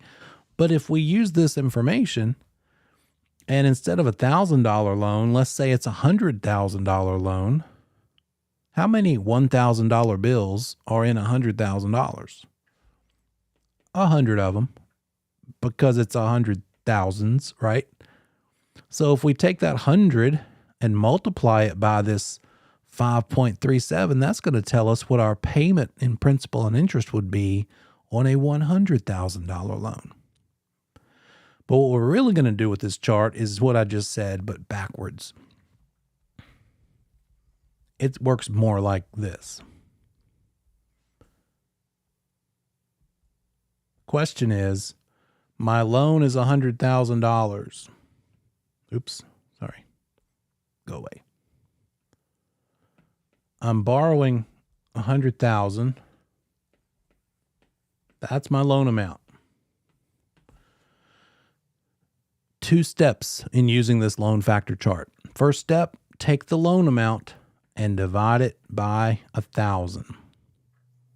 That's essentially getting rid of those last 3 zeros because we're dividing it.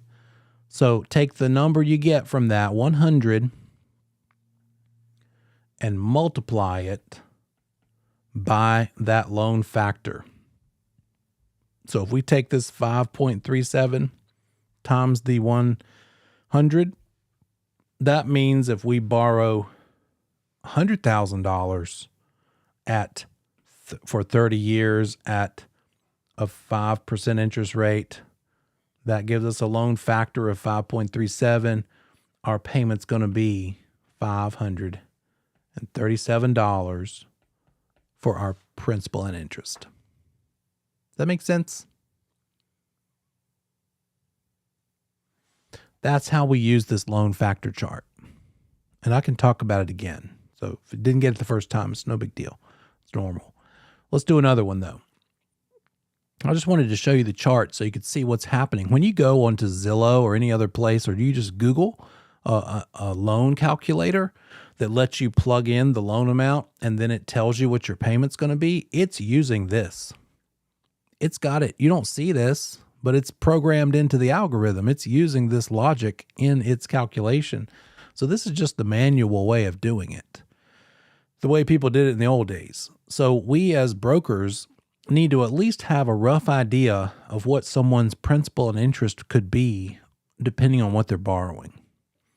So let's say, let's be more realistic. I think loans, let's just say you could get a mortgage right now for about 6.75% interest rate. 6.75 is another way to say that, right? A 6.75% interest rate. And let's say the person is going to get see if I can line these up. I took a bad picture, so it's kind of droopy. But I believe that's pointing to a 6.49 loan factor if we're borrowing it for 30 years, because that's in the 30-year column, right? So if our loan factor is 6.49 and we're borrowing, let's say, in this case, let's say we're borrowing $263,000. That is our loan amount at a loan factor of 6.49. Who can tell me what your principal and interest payment would be?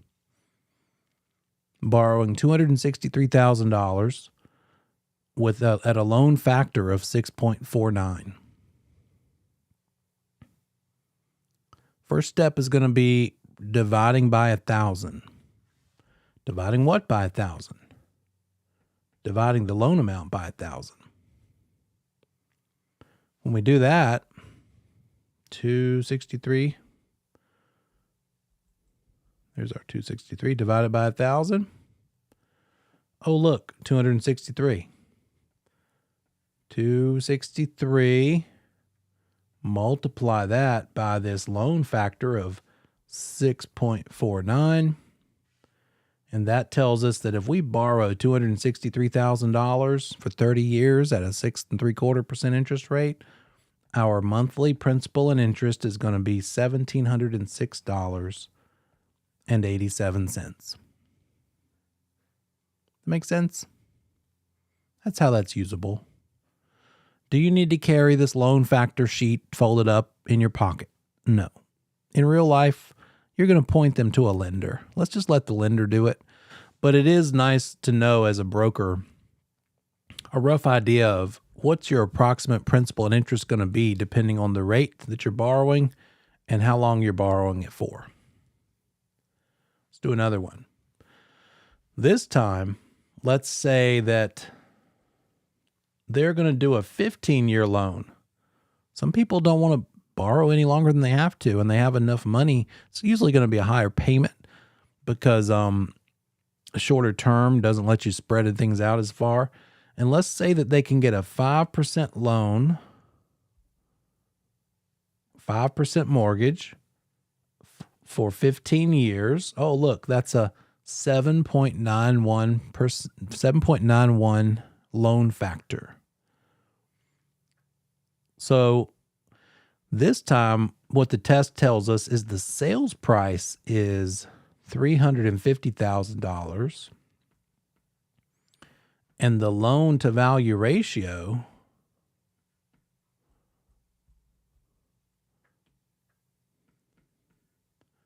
is 90%, meaning you're borrowing 90% of that sale price. With a loan factor of 7.91,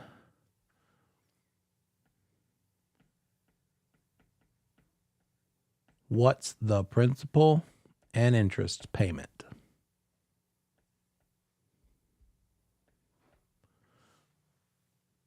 I gave you an extra thing to do in there. We need to get the loan amount. So that we can then use this loan factor. So how do we get the loan amount if we know the price and the LTV?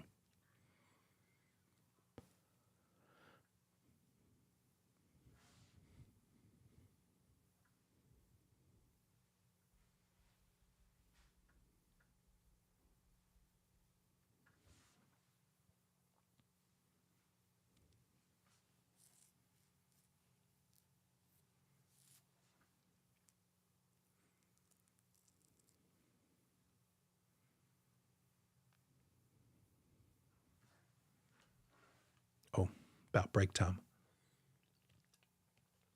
Let's go ahead and take our break. We'll talk more when we come back. I'll see you in 10.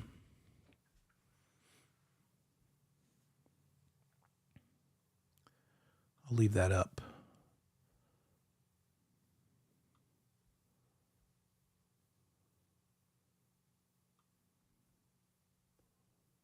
So I'll put that there so you know when break's over.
We are back. Welcome back. Let's pick this back up if you haven't already been finishing it. Go ahead and see what you can do with it. To recap, sale price is $350,000. The loan to value ratio, the amount being borrowed, is 90% of that. And we need to calculate the monthly principal and interest payment on whatever that loan amount is. How do we get that PI payment? Using this loan factor. Now for the test, quite likely they won't give you this entire chart to have to look through. They'll just tell you what they'll say in the question. The loan factor is 7.91. What is the monthly principal and interest if there's a loan factor of 7.91? So with that said, step one is find the loan amount. How much is being borrowed if the sale price is $350 and an LTV is 90? Got our sale price of $350 times our 90% LTV. Oh, looks like we're borrowing $315,000. Now we know our loan amount. And if we have a loan amount and a loan factor number, now we can get our monthly PI. Because all we're going to do, here's what we can turn this into. We can make it into a T formula. We have our loan factor on one side of the bottom, in this case 7.91.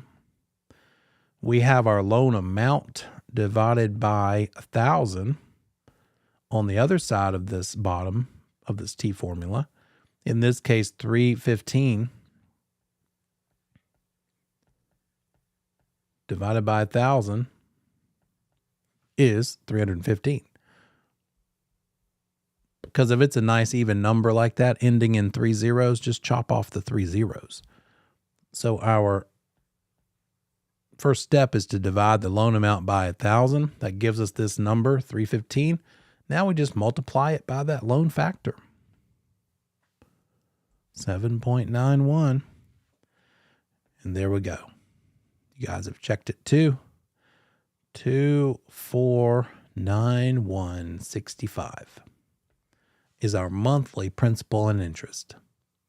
If we're borrowing $315,000 at 5% interest rate for 15 years. Let's change it up. Let's compare it. Same interest. Well, usually you get a better rate for the lower term.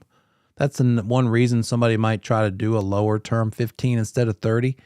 A higher rate, I mean. So let's say that the 30-year term, you could get a 4 3/4% rate.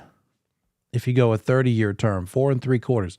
Let's see what that loan factor would be on a 30-year term. That's 5.22, but the same loan amount of $315,000. If we take that same $315,000 divided by the 1,000, that gets us 315 times that loan factor of 5.22. That gives us a monthly payment of $1,644.30, principal and interest. So which one do you want? Do you want $1,600 a month or do you want $2,400 a month?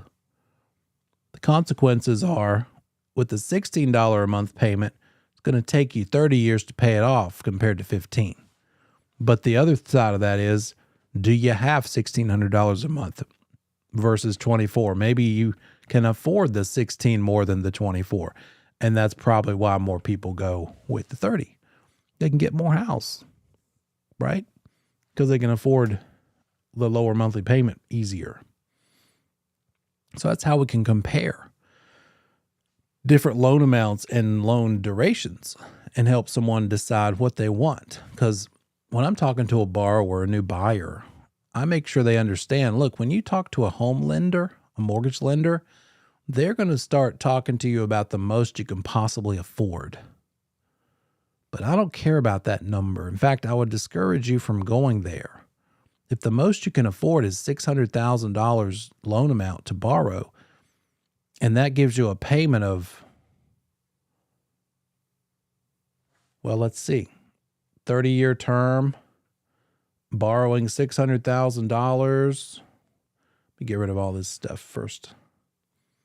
On a 30-year term, and let's say the interest rate is 6 3/4. What is that loan? I think it was 6.49. 600,000 divided by 1,000 times 6.49. A $3,894 a month payment.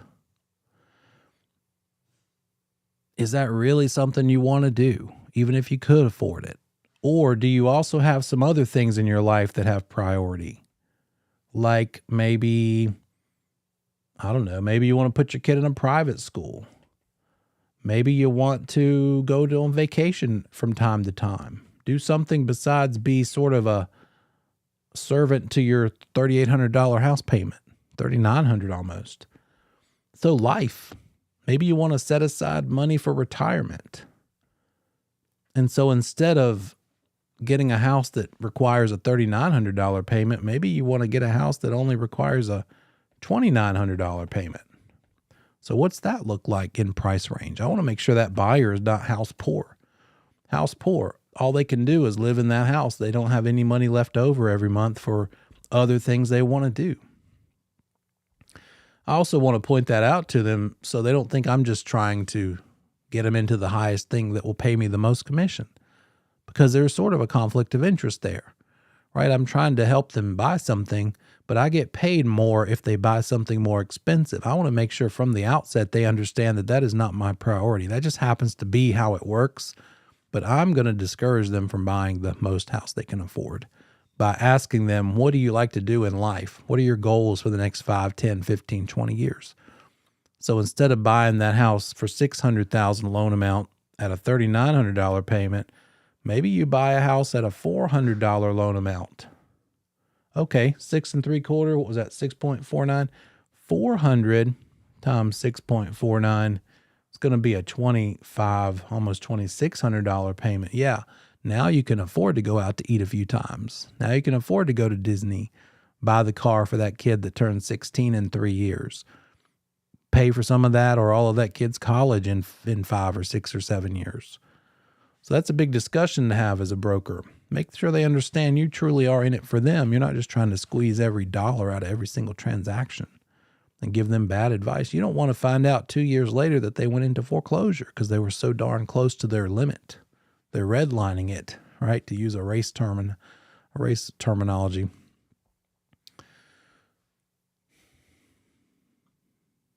So let's look at that on the PowerPoint. The pretty version. Loan factor is just this. Take that loan amount divided by 1,000, multiply it by the factor that they give you, and there's your monthly principal and interest. There's another thing you're going to have to do for this test that involves using this loan factor math. You're going to have to be able to calculate what the loan balance is after the first month's payment has been made. And maybe the loan balance after even the second month's payment has been made. We'll do that in a little while, but that is going to require this. Going to have to use this to figure out what that payment is to begin with. But we'll get there. Interest. That interest that you're paying that lender, how much is it every year? To calculate your annual interest that you're paying on your loan in 1 year. First of all, if you relate it, it has nothing to do with your taxes, but the calculation is similar. So if you relate it to how you come up with annual tax, it might be a good way to remember the formula for the test. So just like the annual taxes that you pay are the tax value times the tax rate, the annual interest that you pay is the loan amount times the interest rate, right? It's right here in the circle formula. So if we know the balance due or the loan amount that you're borrowing, or if it's been a while, you made a few payments, what is the rest of your loan balance, whichever the case may be, that times the interest rate. The interest rate is called an APR, annual percentage rate. Annual. Every year you're paying that interest rate. So that interest rate times the amount being borrowed gives you the dollars of annual interest. Let's see what that looks like in real life. If our loan amount is $200,000 and we have an interest rate of 4%, that was a real interest rate about a year ago. People were getting loans at 4%. Went up pretty quick. And here we are like 6.5. It went up into the 7s. Everybody thought it would go to 10, but it never did. And now it's come back down into the 6s. But 4% interest rate, borrowing $200,000, multiply those together and you get $8,000 a year is how much you're paying in interest when you borrow $200,000 at 4%. That makes sense? That is our annual interest. Just multiply the two together. So how would we find out what our monthly interest is? How much is our interest per month using this information? You tell me, then I'll show you.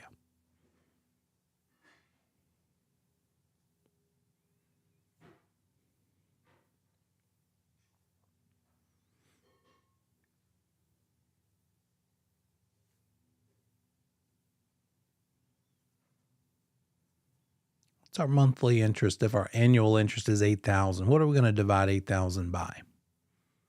How many months in a year? Yeah. So 8,000 divided by 12 months in a year is 666 point something. So 667. Let's just call it 667. That's our interest paid in 1 month out of that house payment, out of that mortgage payment. So if we relate it back to when we did our loan factor a little bit ago and we borrowed $200,000 at, I think it was like, I don't remember, 4% for a 30-year term. Our loan factor was 4.78, meaning our monthly principal and interest was $956 a month. So there's our monthly PI borrowing this money. Now we have figured out that our monthly interest is $667. Out of that $956, $667 of it went toward interest. You follow me there? That's how much. And that changes every month because month one, the loan amount was the $200, but month two, it's going to be less than that because we paid a little bit of that down. So here we are. The monthly interest, the interest coming off of that house payment after month one was $667. That means we reduced our loan balance or our principal loan amount by $289, as we saw on that amortization schedule earlier. We saw how that works. So how much did our $200,000 loan balance decrease after that first payment? It decreased by $289. So what is our new loan balance? $200,000 minus $289. Right? Looks like this. $200,000 minus $289, and don't worry, guys, this is the first time through it. So if it's completely over your head, normal. We'll get there. We'll go back and do another one. Just kind of showing you the steps. This is how we do that problem where we're determining what the loan balance is after the first month's payment. How much did we lower the loan amount? We lowered it by $289. So now instead of $200,000 that you owe that lender, you owe them $199,711. You follow me?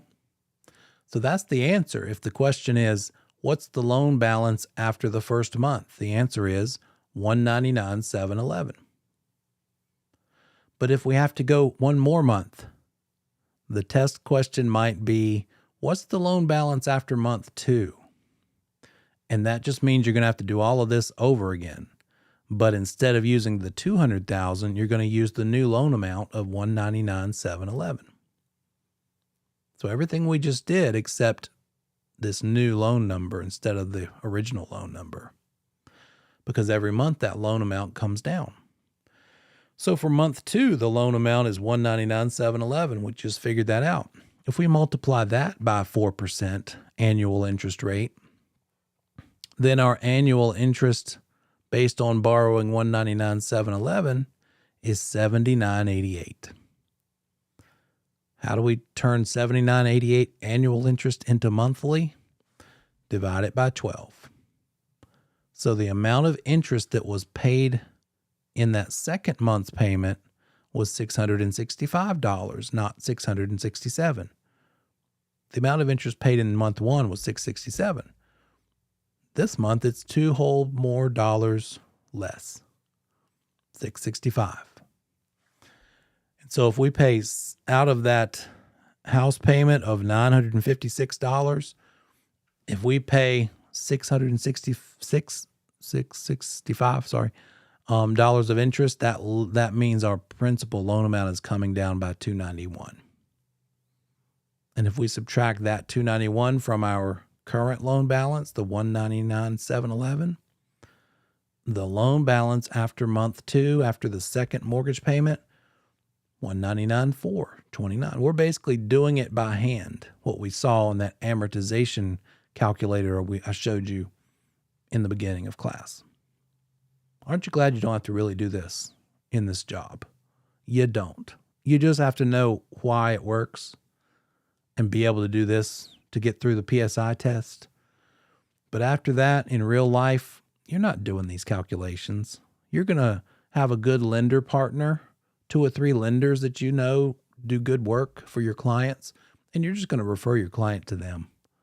The better answer, if somebody says, what's my payment if I borrow $200,000? I would say, well, I can give you a ballpark, but by the way, I'm not putting it on pen to paper. I'm not probably calculating it on a napkin. With this method, I'm probably going to pull out my phone and look up a mortgage calculator, but I'm going to say to them, but this is just a rough idea. Let's talk to a lender, because you're a very specific person with very specific income and expenses, and everybody's different. And you might have access to different loans that other people don't. So your case is very, very specific to you. So let's find out what the loan possibilities are for you specifically, Mr. Buyer, Ms. Borrower, buyer, client, right? So just grin and bear it, gut it out, learn how to do this so you can get it right on the test, and then you don't have to worry about it. Okay, let's do this one more time. I'll do another one, but let me see. Let me do something here.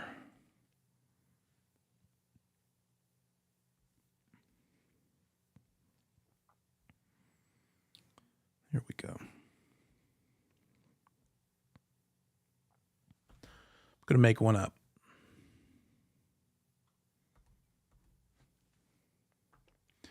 All right, there's our loan factor chart. Let's say that we've got a 5.5% interest rate. And let's say it's for a 30-year term. So where does that bring us? I think it brings us to here. 30-year term at 5% rate means a loan factor of 5.68. That's our loan factor. So with that said, 5.68 is our loan factor. Let's just go ahead and go to a nice blank page.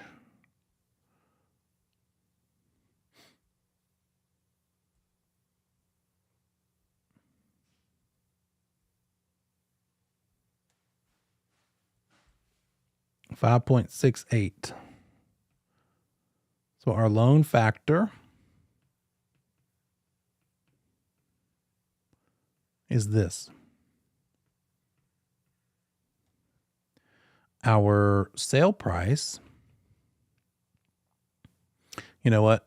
I'm going to ignore that. I'm not going to make you do that extra step because you know how to get a loan amount using a sale price. So let's just work with the loan itself.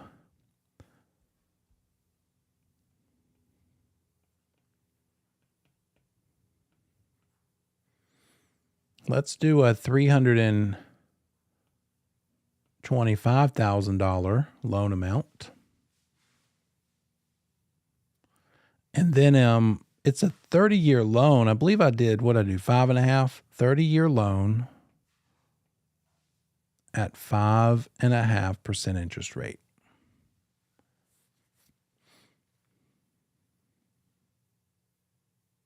I think that's all we need. So now,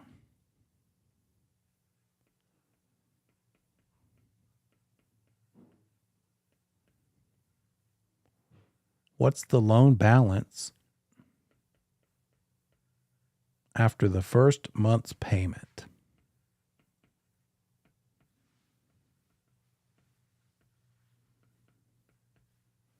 Do we have enough to figure that out? Well, what do we need to figure out first? Let's figure out the monthly principal and interest. What is the payment? Let's figure that one out first. How can we figure out what the payment is? If we know the loan amount and we know the loan factor, let's use those pieces of information. We know that $325,000 divided by 1,000 is 325. And if we multiply that by the loan factor itself,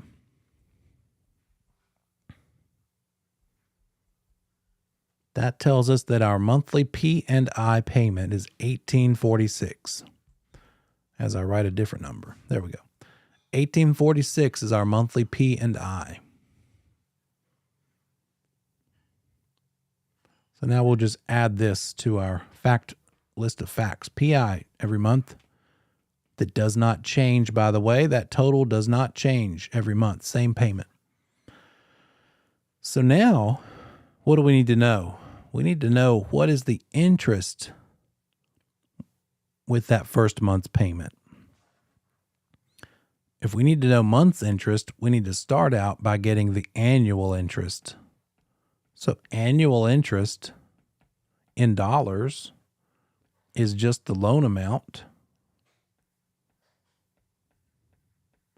times the interest rate. So this time we're talking about this thing, not this thing, right? We're talking about the interest rate, not the loan factor number. So annual interest is the loan amount times the interest rate. What's that? 325 times 5.5%. Our annual interest is $17,875. That's how much interest we're paying in a year if we're borrowing $325,000. So step 1 was getting the principal and interest payment using the loan factor. Step 2 is getting the monthly interest using the annual interest formula. Because now to turn this annual interest into monthly, we just need to divide it by 12. And that tells us that our monthly interest at this amount, this first starting out amount, is $1,489.58. That's how much the interest was in month 1. Let's take that $1,489.58 and subtract it from the full payment.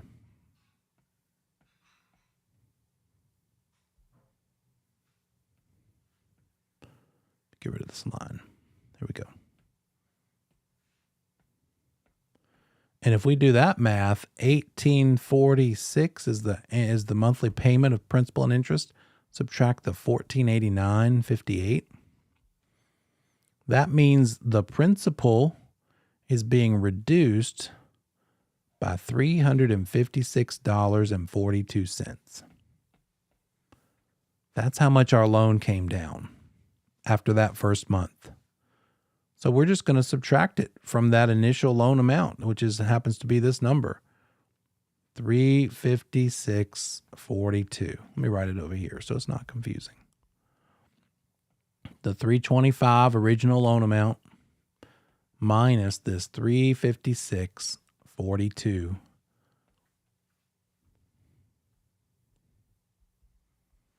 leaves us, after month one, the very first month's payment, owing $324,643 and some change. That makes sense? So now after month one, this is what we still owe the bank. But what if the test question says, yeah, okay, but what are you going to owe after month two? Now all we do is take this number that we just figured out, this number, and swap it out. Instead of that 325 that we used the first time, we're going to use this new number. We do not have to do that loan factor step this second time because it didn't affect anything, because the payment is still the payment, still the same payment regardless. So you don't need to worry about the loan factor step again, which in this case we did that as step one, because 1846 is still the single monthly payment that we always pay. We're just trying to figure out how much of that 1846 went toward interest versus principal. So the only thing we need to do to run this through one more time is swap out the 324 for the 325. So let's take this 324, it's still in the calculator, multiply it by 5.5%, and that shows us that instead of this number for annual interest, it's now $17,855. We'll call it 40 cents as our annual interest. And now we turn that into monthly again. And I'm going to clear it out so the rounding doesn't get confusing. Divide by 12. Now the amount of interest with that second monthly payment is $1487.96. A whole almost $2 less is the interest. From what? From the monthly payment.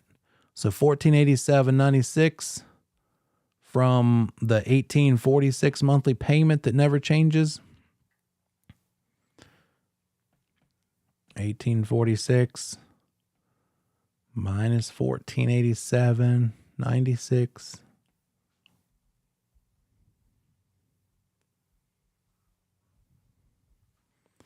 means our principal balance is coming down by $358.04. So how much do we subtract that $358.04 from? We subtract it from month one's loan amount, right? So we're just going to subtract it from this.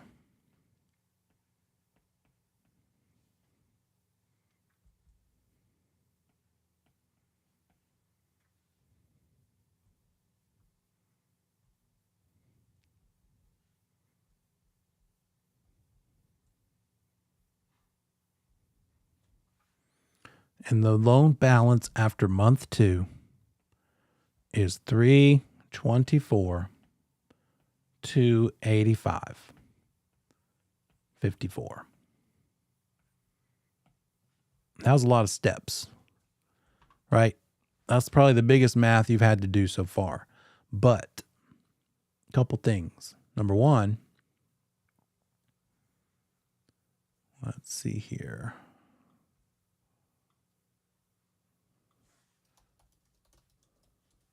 Don't forget about this YouTube channel, because if you go to my little YouTube channel here and click on videos, scroll all the way to the bottom, that's where I keep all the math stuff, because that was the first thing I put on this channel. Where do we see? What am I looking for?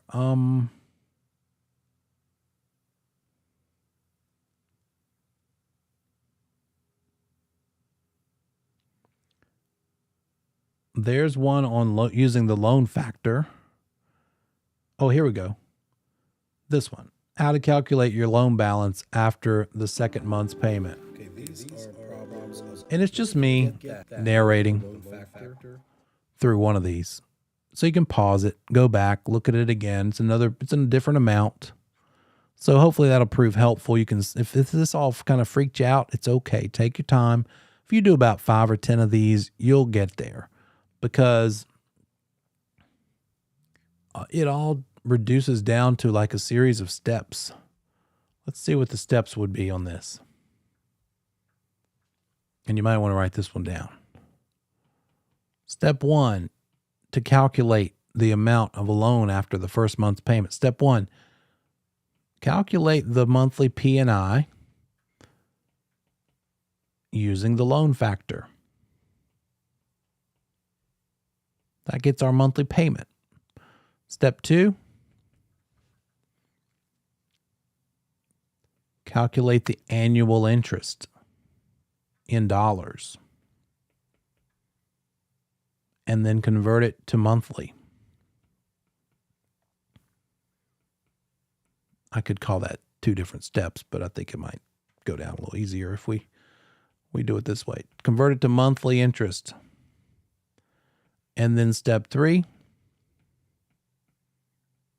subtract monthly interest from the monthly payment.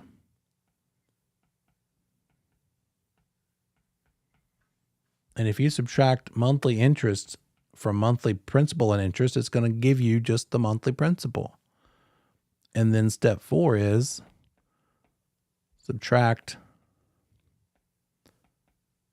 the monthly principal from the loan amount. And that gives you the new loan amount. And then if you need to find out the loan balance after the second payment, just go back through using this new loan amount and go back to step 2 and keep going using the new loan amount. You don't need to do step 1 again because that monthly principal and interest doesn't change. That help? All right. Just repetition. It's like being in the gym. Just reps.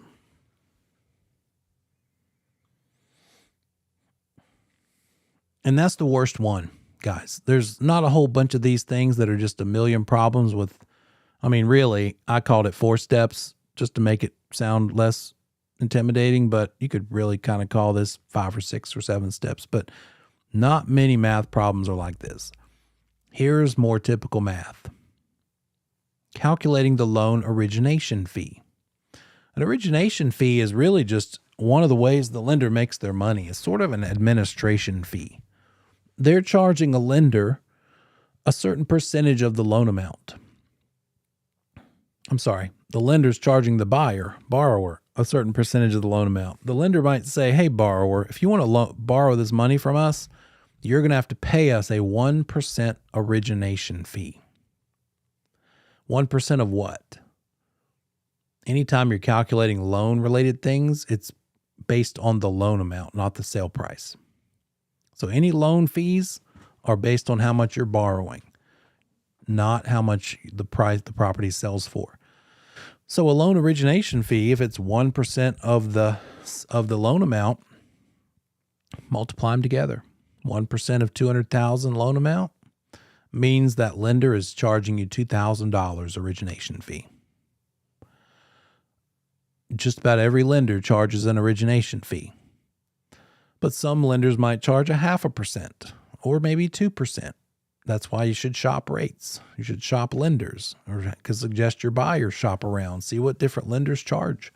They all have to be above board and transparent. Lenders used to get away with hiding some of these fees in the fine print, and then it's sort of like until the point that it was too late for you to go back and undo things. That's when you found out some of these hidden fees, but they're not allowed to do that anymore. They are all required to use the same document called a loan estimate form to disclose all these different fees. That loan estimate disclosure form is required. This is testable. That loan estimate disclosure form, called an LE for loan estimate, is required to be given to the borrower within 3 days of when they apply for the loan. So they have to know, what's that lender charging? And then if we go all the way fast forward to the closing day, the lender has to give the borrower a closing disclosure form within 3 days before the closing day happens, so that borrower can see what's happening, what they're going to be expected to pay to get this loan. And then that CD or closing disclosure should look a lot like the LE, the loan estimate. They're going to be in the same format.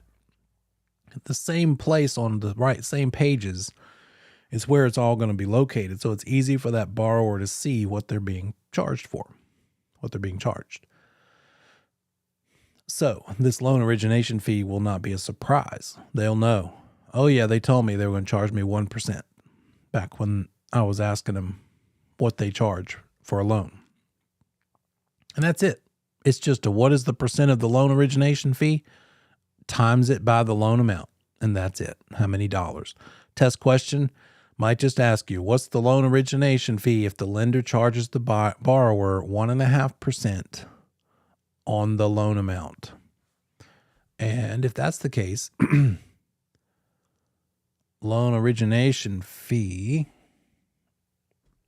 there we go.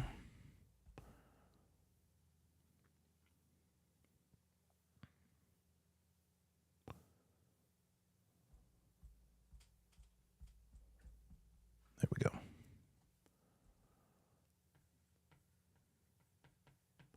What's the, origination fee?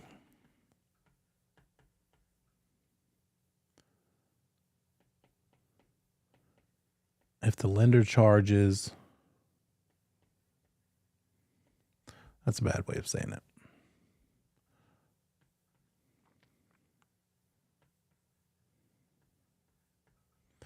Let's say the lender charges 1.5% origination fee.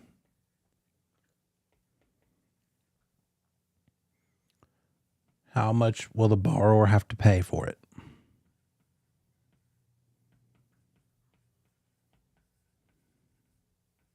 You need to know some more information.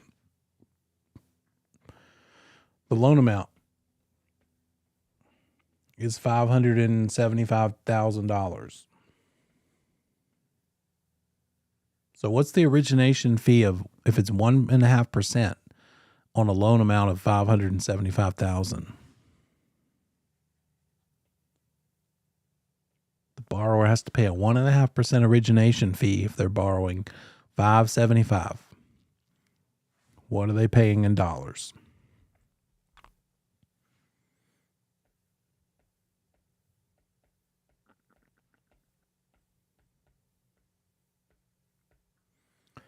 It's just 1.5% times that. The origination fee is $86.25. So it's a pretty good chunk of the upfront money that lender's making. They're making a handful of things. So now what's the lender getting? Their lender is getting money for the origination fee. They're getting money for interest over the whole term of the loan, right?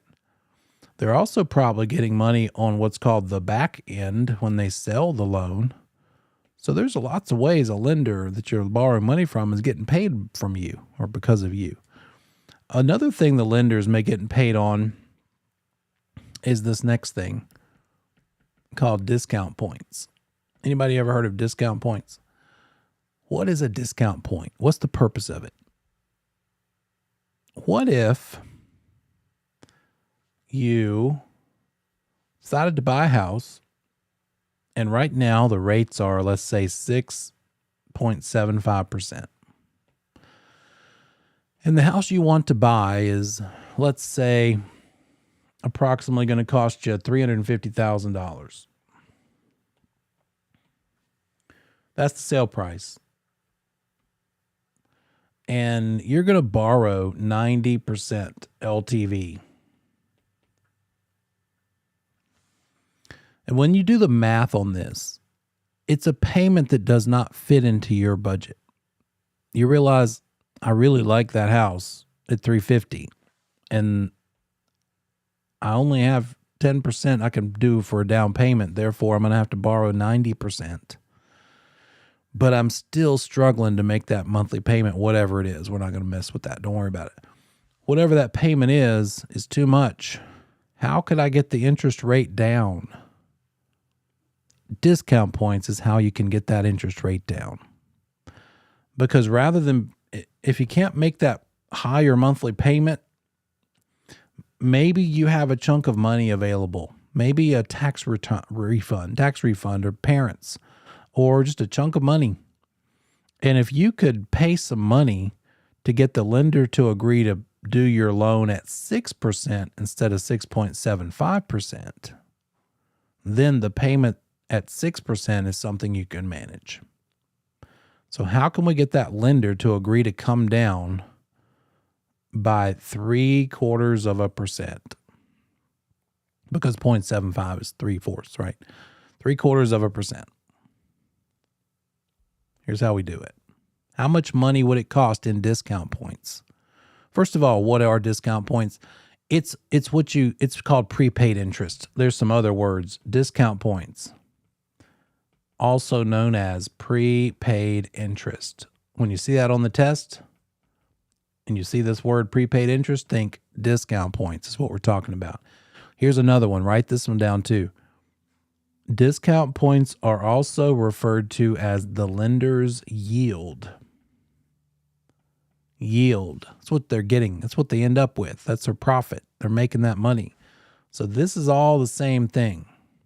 Discount points is the same thing as prepaid interest, is the same thing as lender yield. It's money to the lender today at closing day. Closing day, we're going to pay them some upfront interest, some discount points, and in exchange, they're going to let your payment every month for 30 years be based on 6% instead of 6.375%. It gives you an affordable payment. If only you could come up with that money up front. So how much money are we talking? How much money will let you go from 6.75 down to 6? Well, what's the difference between 6.75 and 6? I know you can do this one in your head, but for the procedure purpose, let's do it this way. 6.75 minus 6 leaves us with just 0.75. Okay. You should also know that one discount point costs 1% of the loan amount. If you need one discount point, how much is it going to cost you? 1% of whatever the loan amount is. In this case, what is our loan amount? We don't know yet. We need to calculate it. $350 is the sale price. The loan amount is 90% of that. So our loan amount is $315. Let's go ahead and get rid of this price and just put this loan amount up here so that we can focus on that.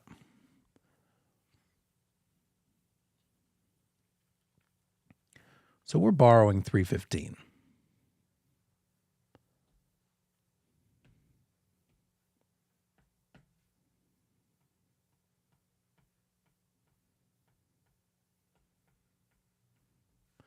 So if a discount point costs 1% of the loan amount, then how much is one discount point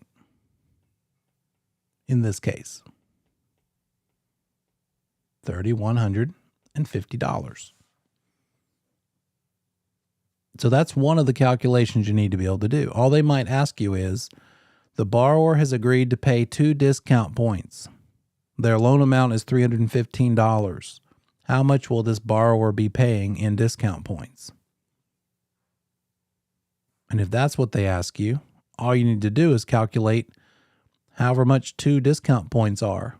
Well, if one discount point is 1% of the loan amount, then 2 is 2% of the loan amount, which means 2 of those. So in this case, $6,300 is how much 2 would cost, right? So now that we know how much discount points cost, now we need to figure out how many of them we need in order to get this rate down. The original question was this: how much is it going to cost to get this rate down 0.75%? Here's the confusing part. Some of you are thinking, oh, 0.7, that's 0.75 of 1 point. And 1 point is 31.50. No, that's not how it works. One discount point costs 1% of the loan amount, but a discount point doesn't lower the rate by a whole point. Bear with me. Hang in there. Paying that one discount point doesn't mean that for $3,150 that we can get from 6.75 down to 5.75. Nope. It's not that simple. Here's how it works. One discount point lowers the interest rate, meaning this guy, by 1/8 of a percent. What is 1/8 in decimal? 1 divided by 8 is 0.125%. So one discount point, if you pay for the one discount point, it's going to get your rate down just 0.125. Yeah, let me just grasp the concept there. All right, so we need to get the rate down more than 0.125. We need to get it down 0.75. How many 0.125s are in 0.75? Just divide. 0.75 divided by 0.125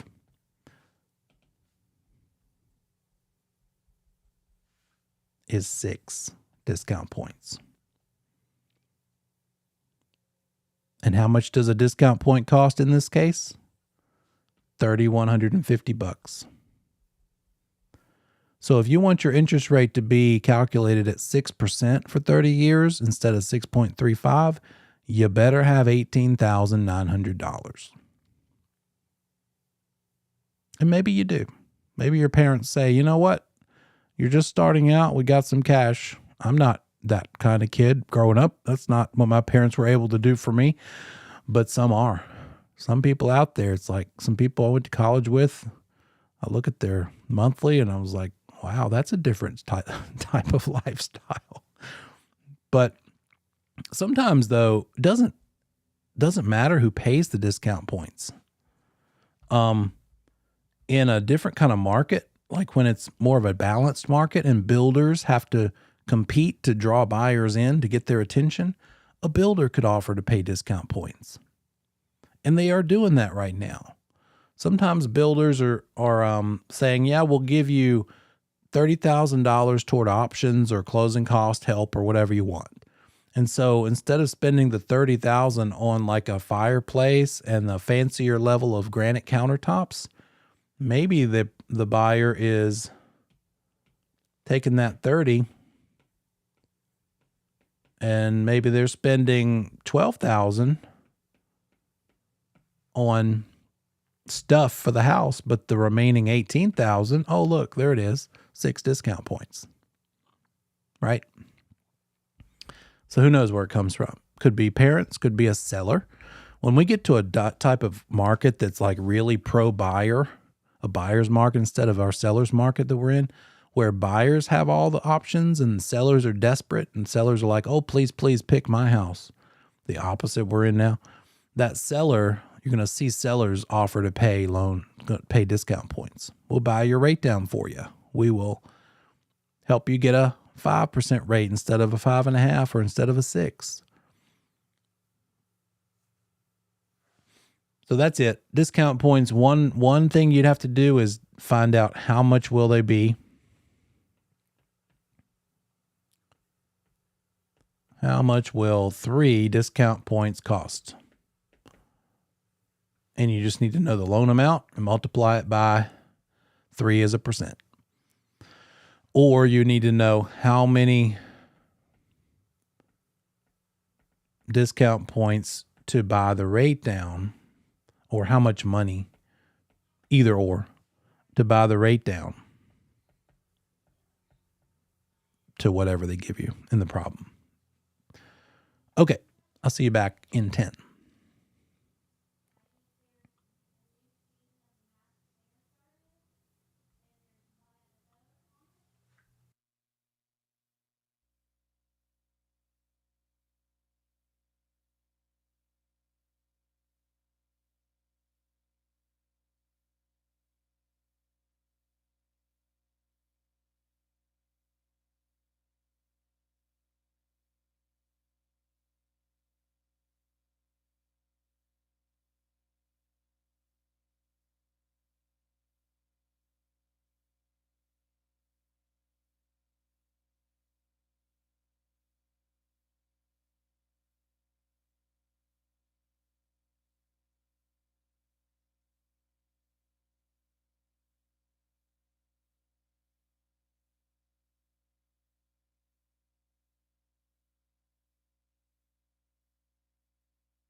Welcome back.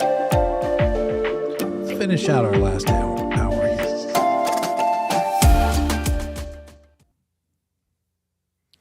All right, so we talked about the origination fee. Now let's talk about the discount points. Let's see what we have there in the slide to calculate how much a point costs. In this case, the borrower needs to pay 4 discount points. How much will that cost them? It's going to cost them 4% of the loan amount. Our standing loan amount we've been working with here from the last problem is $200,000. 4% of $200,000, $8,000 is how much it will cost to get 4 discount points. And then here's a little graph, chart of how much those points will affect the interest rate itself. The points you pay will drop the rate by 1/8. So if it's 7% interest rate and you need to get it down and all you have is 1 point's worth of money, then you can get that 7% interest rate down to 6 7/8, because it's only 1/8 of a point that of an interest rate that discount point will lower it. How much would it cost? How many points would it take to get a rate down an entire percent? To go from a 7% rate all the way down to a 6% rate? Let me see. Let me check that page you're talking about, Talon. Page 340.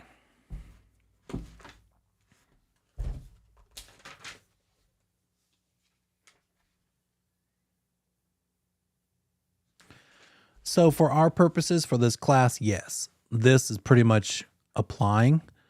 Now, in real life, out there in the world, if your client needs to lower their interest rate by a certain amount, it just so happens that right now, your 1 discount point buys the rate in real life down like 1/4%, a lot more, double in real life. So don't worry about that. For our purposes in this class and to pass this test, it's 1/8. But good news, in real life, it's even more than that.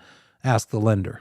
Get involved with that lender. Make sure that they are the go-to for any sort of information your buyer needs about this type of thing. So again, to lower the rate, if the rate's at 7 and your buyer's like, well, I can't afford a 7% interest rate. My payment is something that just doesn't fit my budget. Is 6% possible? Your question is, do you have cash? Do you have money for discount points? Because you'll need to buy 8 of them. Since 1 discount point lowers the rate by 1/8%, then it's going to take 8 discount points to lower the rate an entire percent, all the way from 7 down to 6, or from 7.5 to 6.5, or you get the idea.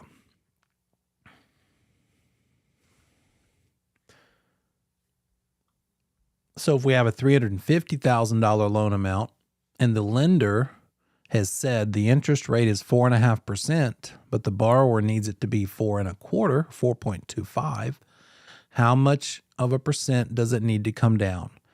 It needs to come down 0.25.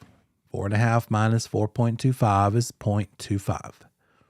And so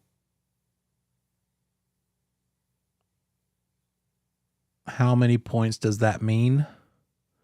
The 0.25 times the number 8 shows us 2 points.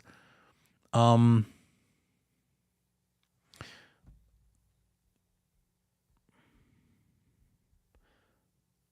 prefer to do it the way I showed you to begin with. You could think of it this way, but if you take that 0.25 and divide it by 1/8, is the same thing as multiplying it by just the number 8. Still results in how many points you need. The reason I divide it by 1/8 is because I remember it easier. I think, well, it lowers the interest rate by 1/8. And how much of a decimal is 1/8? 1 divided by 8 is 0.125. So whichever of those ways works better for you is the way to figure out how many points you need. Once you know how many points, just take those number of points as a percentage of the loan amount, and there's how much it's going to cost to get that rate down by 1/4 or 0.25. Okay, the total mortgage payment. We know it's principal and interest, and we know how to find out how much that principal and interest is going to be. We're going to use the loan factor. But what else is in a PITI mortgage payment? The taxes and the insurance. If this is a payment we're making every month, how many payments are you making in a year? If your monthly PI payment is per month, then how many PITI payments are you making in an entire year?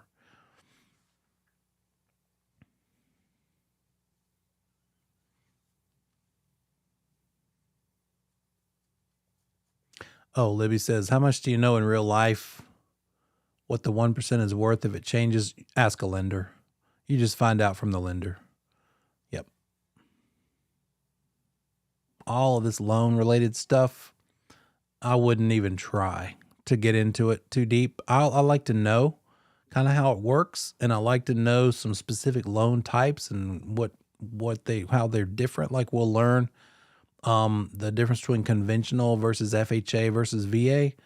But for that one borrower, for their one situation, I would never dare give them advice or try to even hardly explain it. I'm just going to get them connected to a good lender that I trust that has proven to do good work for my borrowers, my buyers in the past, and they're the lead person there. But good question. So yeah, that PITI payment, you're making a monthly payment and you're making 12 of them in a year, right? Bare minimum, got to make 12 payments, 1 payment a month. So with that in mind, and I think Libby's kind of, her answer, her post there in the chat is leading to this. If your monthly payment includes a little bit for taxes and a little bit for insurance, then how much is 1 month's taxes going to be? How much of a year's worth is your monthly payments taxes going to be? How much are we adding to that PI payment for taxes? 1/12 of whatever the annual taxes are, right? How much are we adding to that PITI for insurance? 1/12 of however much the annual insurance bill is, right? So all we do is figure out what the annual taxes are and divide by 12. And that's how much that lender is going to charge you for a PITI payment to add on the taxes and then to add on the insurance. They're called escrow payments because when you make that payment every month, that little bit for taxes and that little bit, that 1/12 for taxes and that 1/12 for insurance is going to sit in a bank account with that lender called an escrow account. It's just going to sit there out of your reach. The lender doesn't use it until those bills are due to be paid, but they feel better about it because they know it's there when it's needed rather than you having to trust you to pay it. Now they do have to give you the right to do so. You have the right to say, you know what, lender, I'm just going to pay you principal and interest. I'll handle the tax bill and insurance bill on my own. But you better do it because they have a lot to lose if you don't get that right. And they can mess you up. If you screw that up, if you show up late, they could try to penalize you. So they would really rather you make a PITI payment than a P&I payment. And here's what it looks like. We're trying to figure out if your buyer can afford the house they want. So what does the lender need to do? You're connecting them with a good lender, and that lender is going to ask a lot of questions. The lender is going to ask your buyer, how much do you make in a month? What's your gross monthly income? Because the lender wants to make sure that your buyer is not spending every dime they make in a month on the house payment. They're never going to give them a loan to buy a house if they have to pay every single dime of their monthly income for that house. That's too much, right? That's too risky. Odds are they would lose it. They would go into foreclosure. And the lender doesn't want to foreclose on houses. That's inconvenient. That ties up their money. They have to wait. Even if they get the house back because they bid the highest to foreclose back on the house, it's probably going to be a year before they turn around and sell the house as a REO, real estate owned property. You ever seen the phrase REO property? That means the bank owned. The bank owns real estate because they took houses back. They have these foreclosures. It takes a while to process those things, get them cleaned up and get a local broker to put it on the market. And that's not something they want to do. They want to make money on their money. They want to make interest. So they want to convert that real estate into money that they can charge interest on ASAP. So they have certain guidelines set up that maximize the chances of people's likelihood of repaying the loan, making their payment on a regular basis on time. And it all has to do with qualifying the buyer. So what does all this mess mean? The lender, for different types of loans, will consider that it's safe for a borrower to spend a certain portion of their monthly income. Well, that's funny. I triggered that slide because I banged on the desk. The lender, for a conventional loan, if it's a conventional mortgage instead of an FHA or a VA mortgage, we'll learn the difference later. A conventional loan qualifying ratio, there's always two ratios. The first ratio is the front end ratio. It's what percentage of the monthly income is that borrower safe to pay toward their house payment. What's the maximum amount of someone's monthly income that can go toward their PITI? Paying their principal, interest, taxes, and insurance, and in this case, for a conventional loan, should not exceed 28% of what they make in a month, gross. If the house they want to buy would result in a payment that is more than 28% of what someone makes in a month, the lender won't qualify them to buy it. Lender says, nope, we're not going to loan you the money on this house. You're going to need to pick a smaller house or cheaper house. Or if it's new construction, maybe you get rid of the fireplace and the double driveway and maybe a different floor plan, something that's smaller, something less expensive. Because the maximum you qualify for exceeds, or what you want exceeds the maximum you qualify for. It exceeds this 28% of your monthly income. So when somebody doesn't qualify to buy a house, this is why. This is partly why. So the lender calculates the percentage based on that borrower's monthly income. What if that borrower makes $6,000 a month? What's the most they can pay for PITI for a conventional loan? What's the most they can qualify to pay as a house payment, PITI, if they make $6,000 a month gross?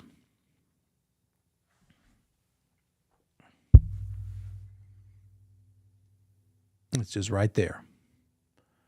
It's that $6,000 a month. Can you see in my little side panel there? $6,000 a month times 28%, whatever 28% of $6,000 is. And in this case, $1,680 is the most they could have as a monthly PITI payment, $1,680. What if the house they want to buy is going to be $1,880? Well, they are out of luck. They're going to have to get a different kind of loan that allows a higher qualifying ratio.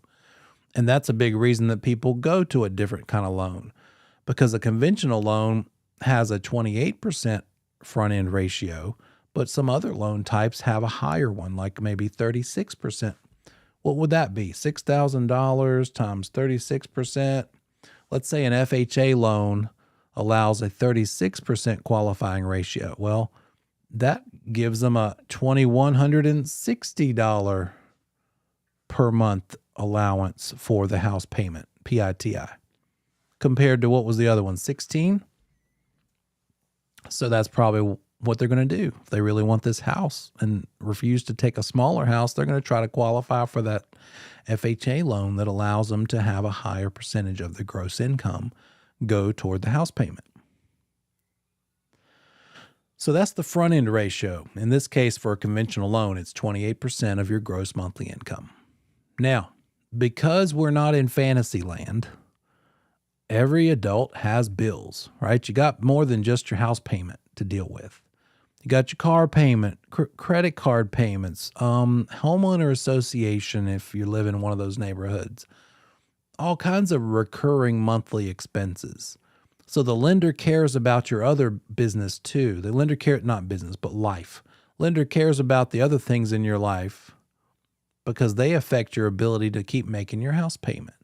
And they're going to qualify you not just on the front end ratio, but also on the back end ratio, the 36% in this case. So for a conventional loan, you have to pay not more than 28% of your gross monthly income toward PITI, but you also cannot pay more than 36% of your monthly income on PITI plus all the other recurring debt you have chosen to take on in your life. Your car payment, the HOA in that neighborhood, the credit cards, the student loans, whatever else is recurring every month, not utilities, but things like this. So what if your 36% back end ratio is, what if you exceed that and you just bought a new car last year? You went from a $250 car payment to an $850 car payment because you want to roll around in style and you're worth it. But now you want to buy a house and you're exceeding this allowable back end ratio. That lender might say to you, that pretty car out there, if you really want this house, you're going to need to trade that car back in and get that payment lowered, right? Sorry to be the bearer of bad news. You know, what's even worse than that is someone has qualified under these ratios, knock on wood that it never happens to me or you, either one, and that buyer rolls up to the closing day in a new car. And everybody, both agents are just like, they throw the files up in the air and they say bad words and they're like, oh, well, we may as well go home. They ruined it because they bought that car on credit. They have a car payment that is now pushing their house payment out of alignment. Not going to work. So as standard advice, when I talk to a new buyer, I say, look, buyer, that lender I connected you with, consider them your financial advisor for the next 30 to 60 days. If you even think about doing anything, a Best Buy card to buy the new flat screen on credit with Best Buy because they'll give you $200 off, don't do it. Putting that matching refrigerator and appliances on credit at Lowe's, or heaven forbid, a new car. That will mess up your qualifying ratios. And this is why. Because now it adds to your recurring debt. And the lender already qualified you for the existing current recurring debt, and now you've added more to it. So does that mess up your qualifying? It may not. They might be so within their means of their choices, they're financially responsible, that it doesn't matter. But you always want them to think about it first before they spend anything extra that could screw this up and mess up that closing. So there we go. There is our PITI, maximum 28% of the monthly income. There's our PITI plus recurring debt, no more than 36% of the monthly income. And so if the PITI is $1,500 of a house payment and your extra expenses per month is $700, then the total of the two combined is $2,200. So how do we figure out how much you need to make it a month to qualify for this house? Take the $1,500, that's the PITI that this house is going to cost, and divide it by the percent of the ratio. $1,500 divided by 28% means that you have to make $5,357 a month gross in order to be able to have a $1,500 house payment and qualify for this loan, so that the loan payment of $1,500 is not more than 28% of your income. And then the same thing for the recurring debt number, except we're using 36 instead of 28. Take that PITI plus all those expenses, divide it by 36%. And so how much do you need to make per month in order to be able to buy this house? You tell me from what we're looking at here. What's the minimum gross monthly income that this borrower needs in order to buy this house and for them to keep paying their recurring monthly expenses?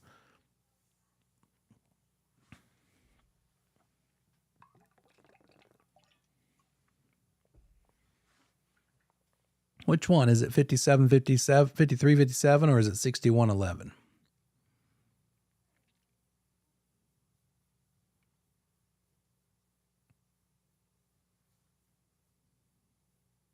Another way to ask it is, do they qualify under both ratios?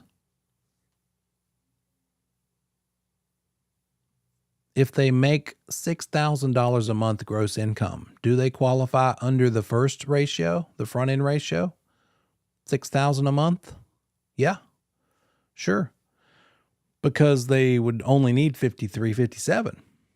But do they qualify under the second ratio? If they make $6,000 a month, they're over that. They would need to make $6,111 in order to afford the house at $1,500 plus those expenses for another $7,000. Out of that, and what's going to happen next? That lender's going to ask this question. Hey, borrower, out of that $700 monthly recurring expenses, is there anything you can get rid of? Can you pay something off? Can you turn the car back in? Can you sell it and get a smaller, cheaper one? How many more payments do you have left on that student loan? Oh, just 2 more and you'll be paid off, and then you don't have $200. It's $200 less dollars. If they could get that $2,200 down to just $2,000, and we take that $2,000 and divide it by 36%, then they would only need $5,555 a month in gross income. That's a lot less than $6,111. So $200 little old dollars a month lowers what they need to make per month by like almost $600. That's a pretty good difference. It just helps that buyer prioritize. Do they really want this house? Then what can you do with your recurring debt? Again, in real life, you're probably not doing this. Might be nice just to have a rough idea, but there's so many more moving parts to what someone qualifies for. So in real life, this is what's happening behind the scenes when that lender plugs it into a mortgage calculator, a qualifying calculator. You can find those online too, by the way. Affordability calculator or something like that. But this is the algorithm that's taking place. Because in those calculators online, they're going to ask, what kind of loan are you trying to get? Because the different loan requires different ratios. So a conventional one, well-known ratios are 28-36 like this, and that's all you need to worry about for this class. But I think an FHA loan is like 36-43. You could have a 43% back-end ratio if you get an FHA loan. 43% of your monthly income can go toward the payment plus the recurring debt. I had a lovely little old lady, and she was retired, and she wanted to buy a new construction. I think it was going to be close to $300,000, like $290,000. Little courtyard kind of home, low maintenance. She could still live alone and be near her family, but it was new. Instead of the big 2-story that she raised her kids in, she needed to sell. And the ratios weren't working. She was at like 45% back end ratio for the type of loan she was getting. And she had just bought a new car the year before. And so the lender said, your car payment is what? And it was, I think, like $450 or something like that.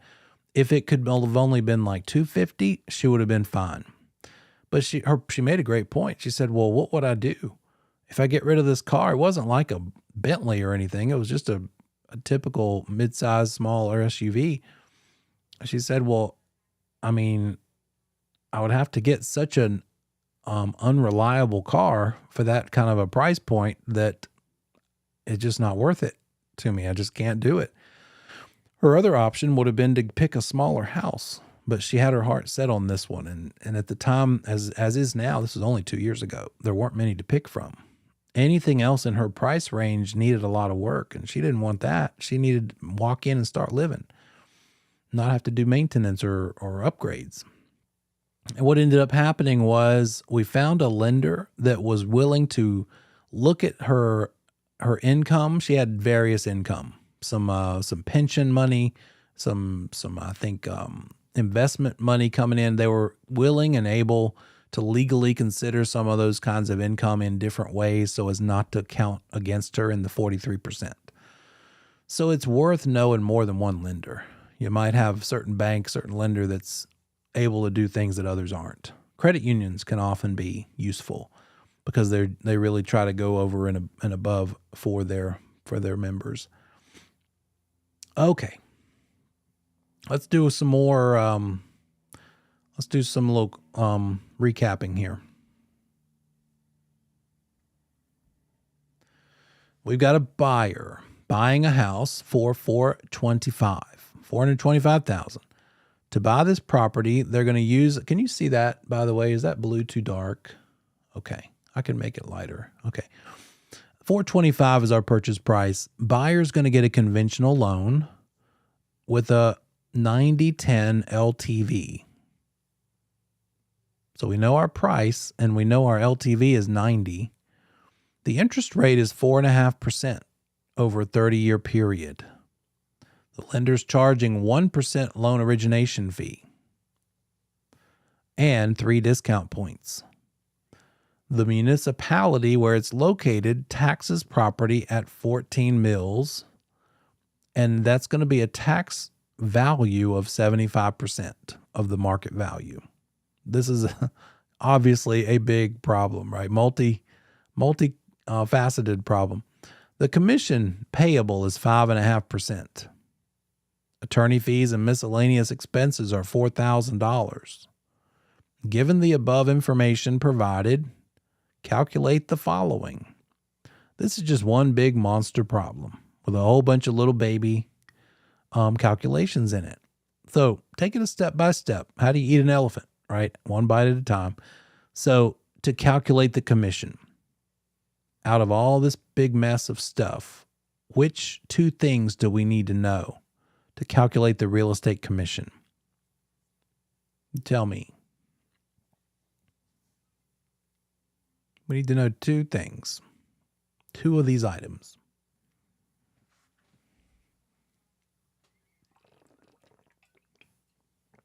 Sales price and the commission rate. You got it. So what's it going to be for this one? Let me see if I can try something here while you're fiddling around with that.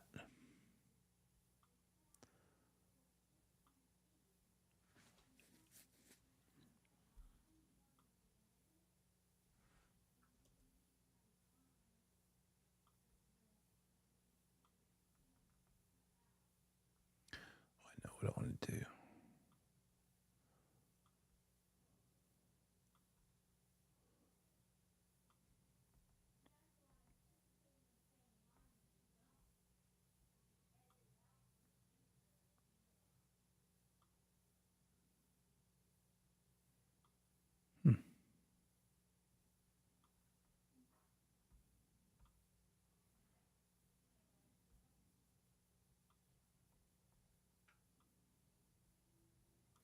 What you got? What did you do? What times what? Price times commission rate?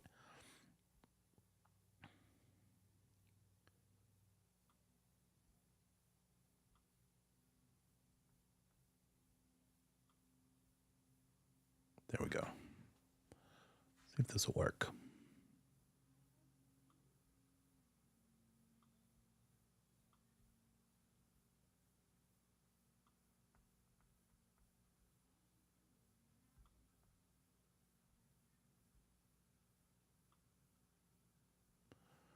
Okay, finally.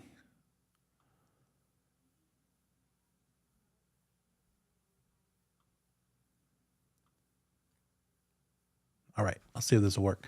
So price of $425 times that 5.5% commission rate. That's all we're doing here. Or if you need it in a T formula, it looks like this. 425 times the 5.5%. 23,375. All right. So that's commission. What about tax value? How do we figure out tax value?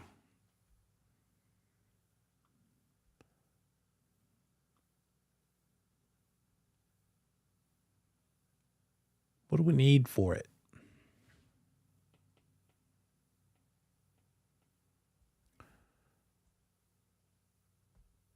To get tax value, we just need to know what percent of the market value it is. And it tells us that it's 14 mills based on 75% of market value. So tax value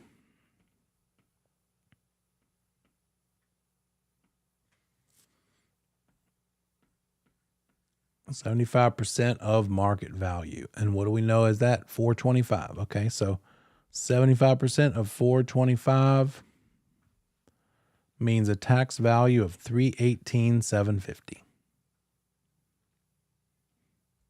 What about annual taxes?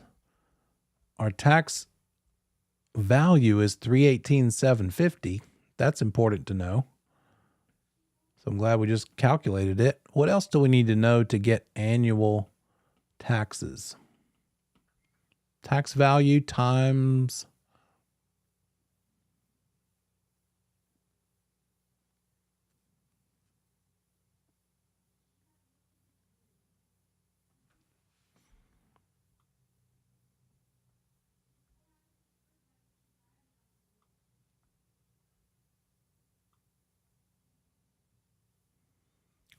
that tax rate. And that tax rate is 14 mils. 14, but when we see 14 mils, we need to divide it by 1,000, which means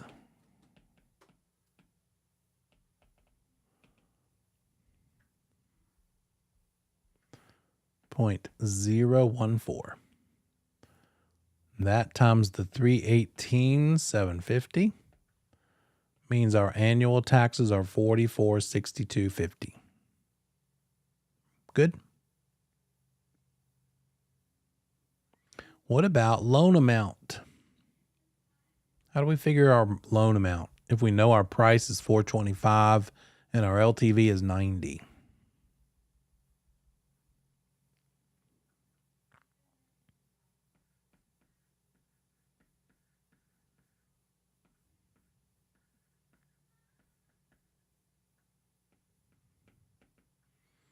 That's it. 425 times 90 gives us a loan amount of 382.5. Same way as how we get our tax value, except our percentage changed, our rate changed. Instead of 75 to get the tax value, we need to use 90 to get the loan amount. But the same type of procedure. What about annual interest? What's our annual interest in dollars? How much does it cost per year if our loan amount is that we just did? Loan amount was, 382.5.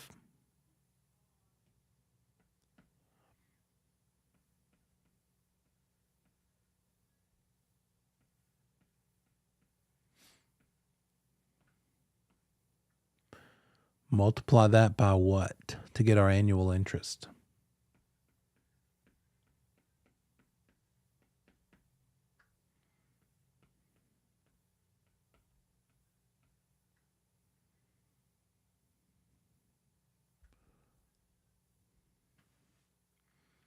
I'm going to show you a little parallel here. Annual taxes, I'm going to write down at the bottom there. We just did that. And that was the rate times the tax value.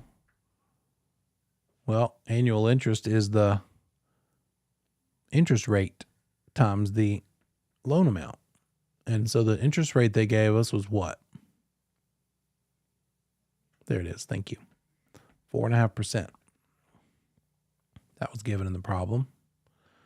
So 382.5 times 4.5% means annual interest is 17,212.50. See the similarity, right? Two totally different problems, but we're taking a rate times a big number to get a small number. And then total origination fee plus discount points combined. They like to do that. On the test, they'll say they want to test you on both of those things together in one problem. So they'll say, what's the origination fee plus the discount points combined for this problem? Well, what was the loan amount we needed? It was 318, nope. 382.5 was the loan amount. So let's keep that as a little reference here. 382,500 is what we're borrowing. What's the origination fee that they charge? How much for origination? 1. Yeah, thank you. Origination fee is 1 point. So you can do this a couple of ways. You could do it this way. How much are the discount points that they're charging? Got 3 discount points. Yep. What percent of the loan amount are discount points? 1 point is 1%. What percent of the origination fee is being charged here? 1. So you could just add all those together and say, what is 4% of the loan amount? And there's your answer to this, because the question is, what's the both of them together? And that's just 4% of the loan amount. So take that 382.5 times 4% and you're done. The question they asked was, what's the combination of origination fee and discount points? Yeah, Libby, you got that. Or if it's one at a time, or if you just want to do it this way, you could do 1% of it and then 3% of it and then add them together, right, to get that same total.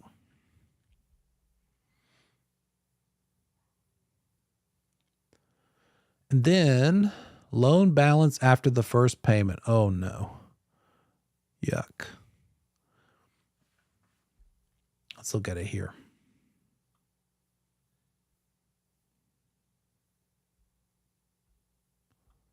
Oops, sorry. There we go. So there's what we have so far.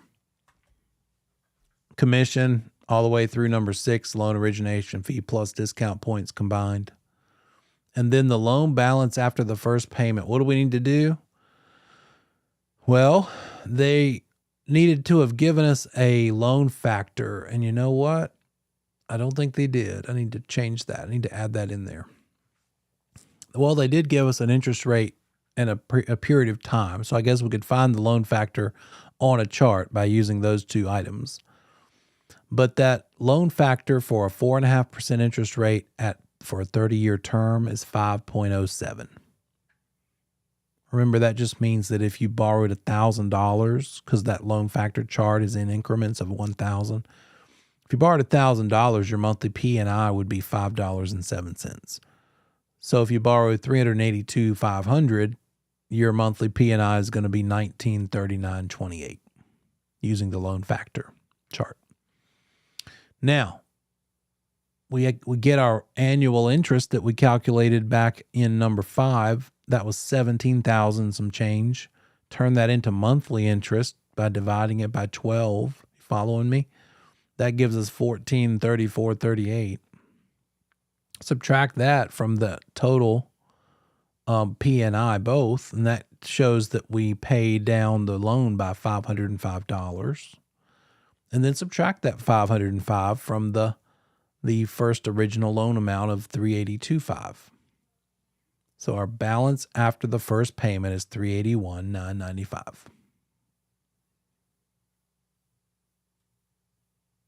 How's that? Feel okay?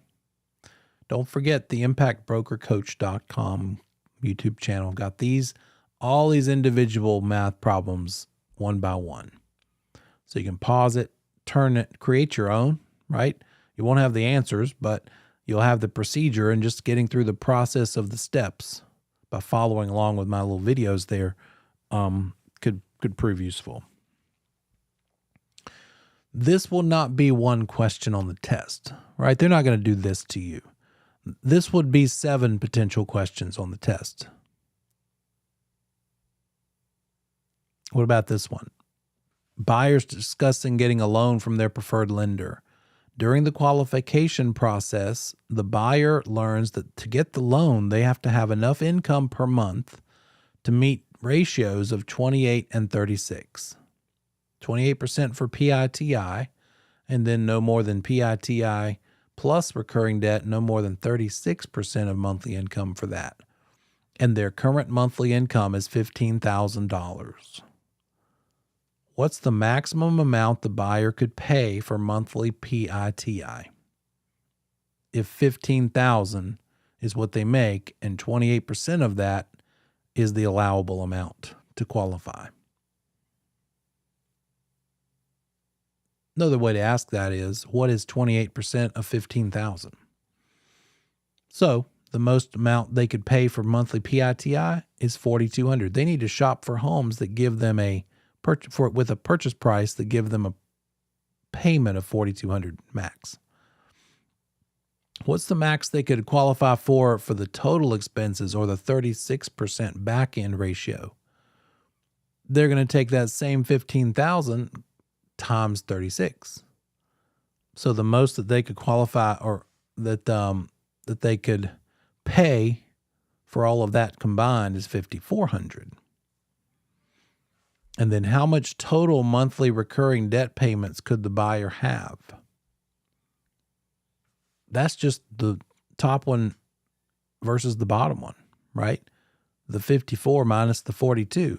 The recurring debt, in addition to the PITI, meaning all the money available for car payment, credit cards, anything recurring besides house payment, $1,200. So what of that $1,200 could they give up if they didn't qualify for the loan, would be a question to ask.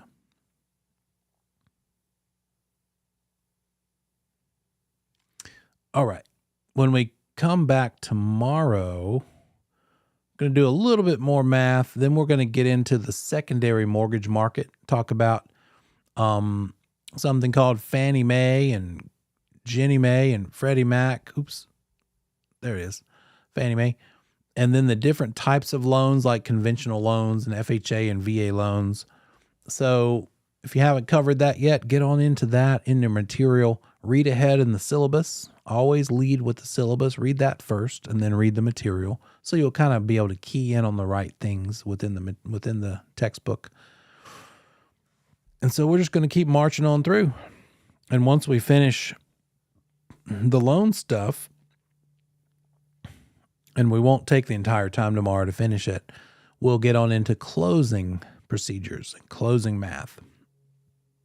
So a lot of math in these two chapters, 11 and 12, because it's about finance and closings. But we'll just take it a step at a time. And you let me know if you have particular concerns about something. But I've run into a lot of different obstacles that people have in learning, especially the math problem stuff. So hopefully I can find a way to help you really get it and grasp it. With that said, happy Valentine's Day a week late, and enjoy your 3 extra minutes of your own time. And I'm going to let you go, and I'll see you tomorrow night.